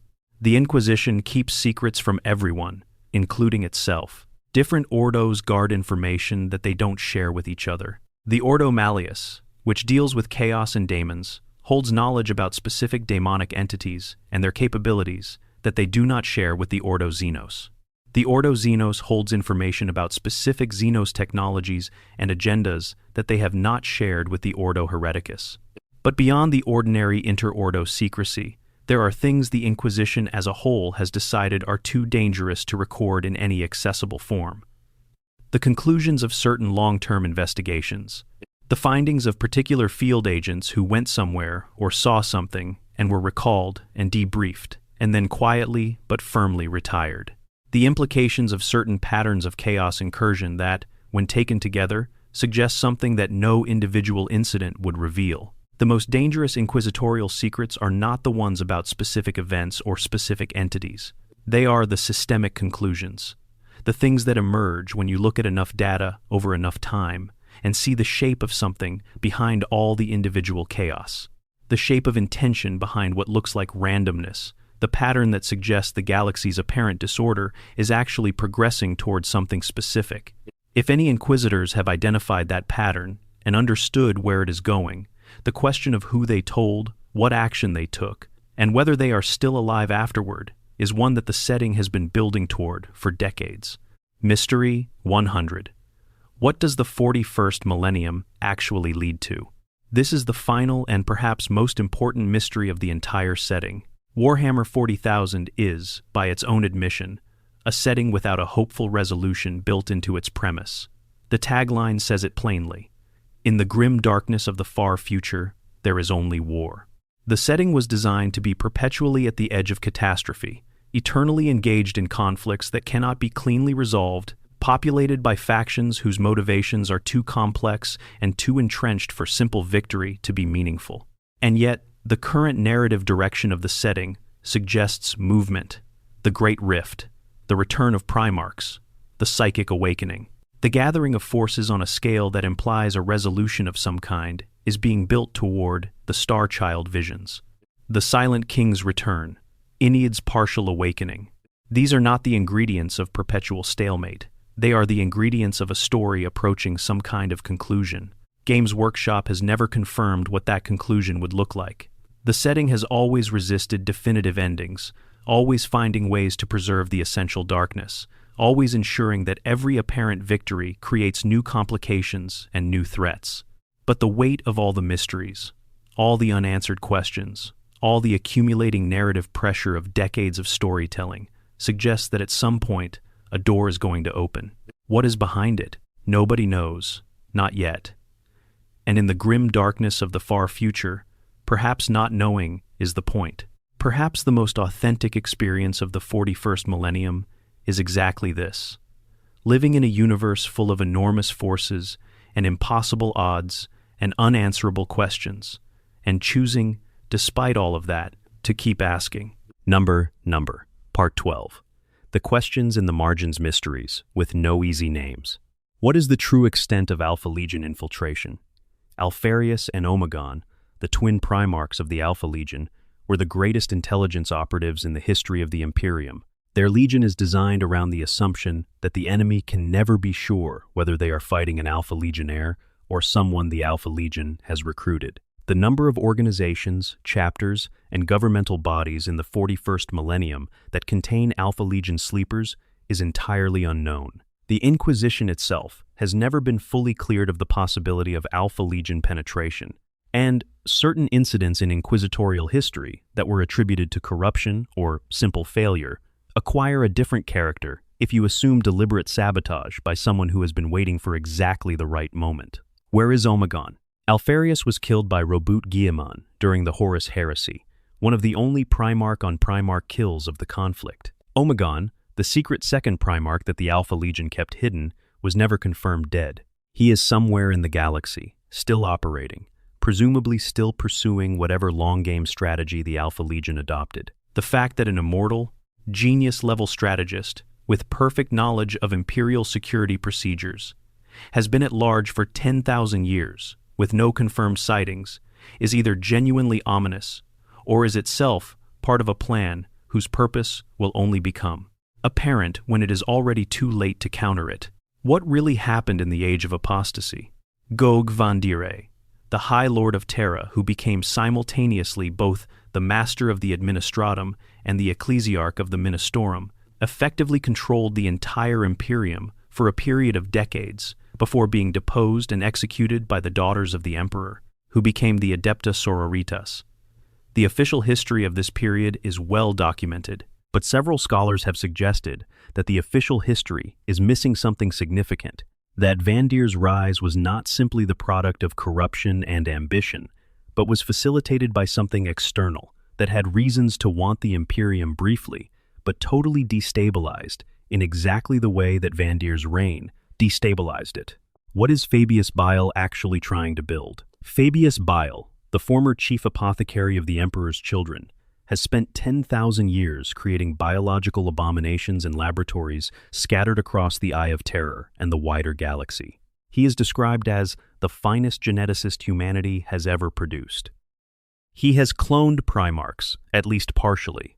He has created new varieties of Space Marine through means that the Mechanicus cannot fully replicate. He has stated, in various accounts, that his ultimate goal is the creation of a new species, something that carries humanity's potential while being free of humanity's limitations. What does he mean by humanity's limitations? What is Bile trying to transcend, exactly? And whatever it is he's building toward, how close is he? What are the Harlequins really protecting? The Harlequins serve Segarac, guard the Black Library, and perform theatrical performances across the galaxy that look like art and function as something else. Their mask performances, which reenact the fall of the Eldar and other cosmic events, have been observed to have genuine psychic effects on their audiences, effects that go beyond aesthetic response into something that functions more like a ritual than a performance. What is the mask actually doing? What does Segarac gain from it? And why does the Laughing God choose to make his interventions through art rather than through force? What is the nature of the Astronomican's exact mechanism? The Astronomican is understood in broad strokes. The Emperor powers it with his psychic will. A choir of 10,000 psychers sustains and amplifies it, and it produces a beacon that navigators can use to orient in the warp. But the precise mechanism by which a human psychic will produces a signal of that magnitude, and what the signal actually consists of in warp terms, has never been precisely defined. It may be that the Astronomican is not simply a beacon. It may be that it is also a shield, a claim on warp territory, a declaration that this region of the Immaterium belongs to humanity, and that the Chaos Gods cannot fully claim it while the signal persists. If that is correct, then the Astronomican is not just a navigation aid, it is humanity's psychic territorial claim on the galaxy, and when it fails, humanity loses not just navigation but protection. What are the Pariah Nexus and the Silent King actually doing? The Necron Silent King, Sarek, has returned to the galaxy after years in the intergalactic void. He is working to unite the various Necron dynasties into something coherent enough to face the Tyrannid threat. But the Pariah Nexus, a massive Necron construction in the Nachmund Gauntlet, is doing something specific to human psychic activity in its vicinity. Psychers in the region report their powers failing. The warp in the area is unusually suppressed. The official explanation is that this is a side effect of the Necron presence and technology. But there is a theory that the Pariah Nexus is a prototype for something much larger. That the Necrons, who lost the war in heaven in part because of the psychic powers the Old Ones created to counter them, are building a weapon to neutralize those psychic powers permanently. A weapon that, if fully deployed, would eliminate not just Tyranid synapse links, but all psychic ability. Everywhere. For everyone. Including the forces that currently sustain the Emperor. What is really happening in Ultramar? Roboute Guillemot's return and his formation of Ultramar as something approaching an independent power within the Imperium has been documented. But his internal state, his actual beliefs about the future of humanity and the Emperor's role in it, remains carefully guarded. Guillemot has seen the truth of the Imperium he helped build, and he finds it monstrous. He described the Horus Heresy's legacy as a galaxy-spanning abomination built on the corpse of everything his father actually wanted to achieve. He is working towards something. The Indomitus Crusade, the Primaris Space Marines, the reorganization of imperial governance, all of these are pieces of a project that is larger than simple military action. He is rebuilding. The question is what he is building toward, and whether whatever he is building can survive the revelation of what the Emperor truly is that seems to be coming in the near future of the storyline. What are the Necron dynasty's most ancient records actually about? The Necrons have racial memory that predates the war in heaven. Their records, maintained across 60 million years, contain information about the galaxy in states that nothing currently living has ever seen. They have documentation of the Old Ones. They have documentation of the C'tan in their original forms, before the shattering. They have records of what the galaxy looked like before any of the current major species existed. Most of this information is accessible only to the Silent King and a very small number of high-ranking Pharaons. And the Silent King is not sharing. He has seen, through whatever survives of the ancient records, something that informed his decision to return from the intergalactic void and urgently unite the Necron dynasties. He has a timeline in his head. He knows something is coming that even the Tyranids may be a distraction from. What that something is has not been revealed, but the urgency with which an entity who has survived 60 million years is treating it suggests it is worth taking very seriously. What is in the Hadex anomaly? The Hadex anomaly is a region of intense warp disturbance in the Jericho Reach, associated with the Death Watch and various dark prophecies. It contains a black hole at its center, but black holes in a setting where gravity, mass, and reality itself can all be bent by psychic phenomena, behave in ways that standard astrophysics doesn't predict. The anomaly grows, it spreads. Explorators who approach its boundaries report temporal distortions, precognitive hallucinations, and encounters with entities that appear to simultaneously be past and future versions of things they've already seen. Whether this is simply the intersection of a massive gravitational object with nearby warp space, or whether it is something with intent behind it, something working toward a specific and terrible goal through the medium of twisted time, is a question that the Death Watch has been trying to answer for decades without success. What is the Emperor's actual name?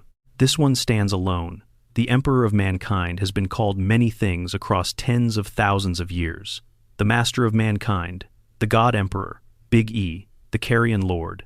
His friends and enemies across tens of thousands of years have attached titles and epithets to him in vast numbers. But his birth name, the name given to him in ancient Anatolia by parents who had no idea what they had produced, has never been revealed in any official source. It may have been chosen not to be revealed, a mystery kept so that the Emperor remains truly transcendent, truly beyond naming in any ordinary human sense. Or it may be that the answer exists somewhere in the archives of the Black Library, and Segarash simply finds it enormously funny that nobody living knows. What is the one thing the Emperor fears? He has faced death thousands of times and survived it. He has lost sons he loved and continued.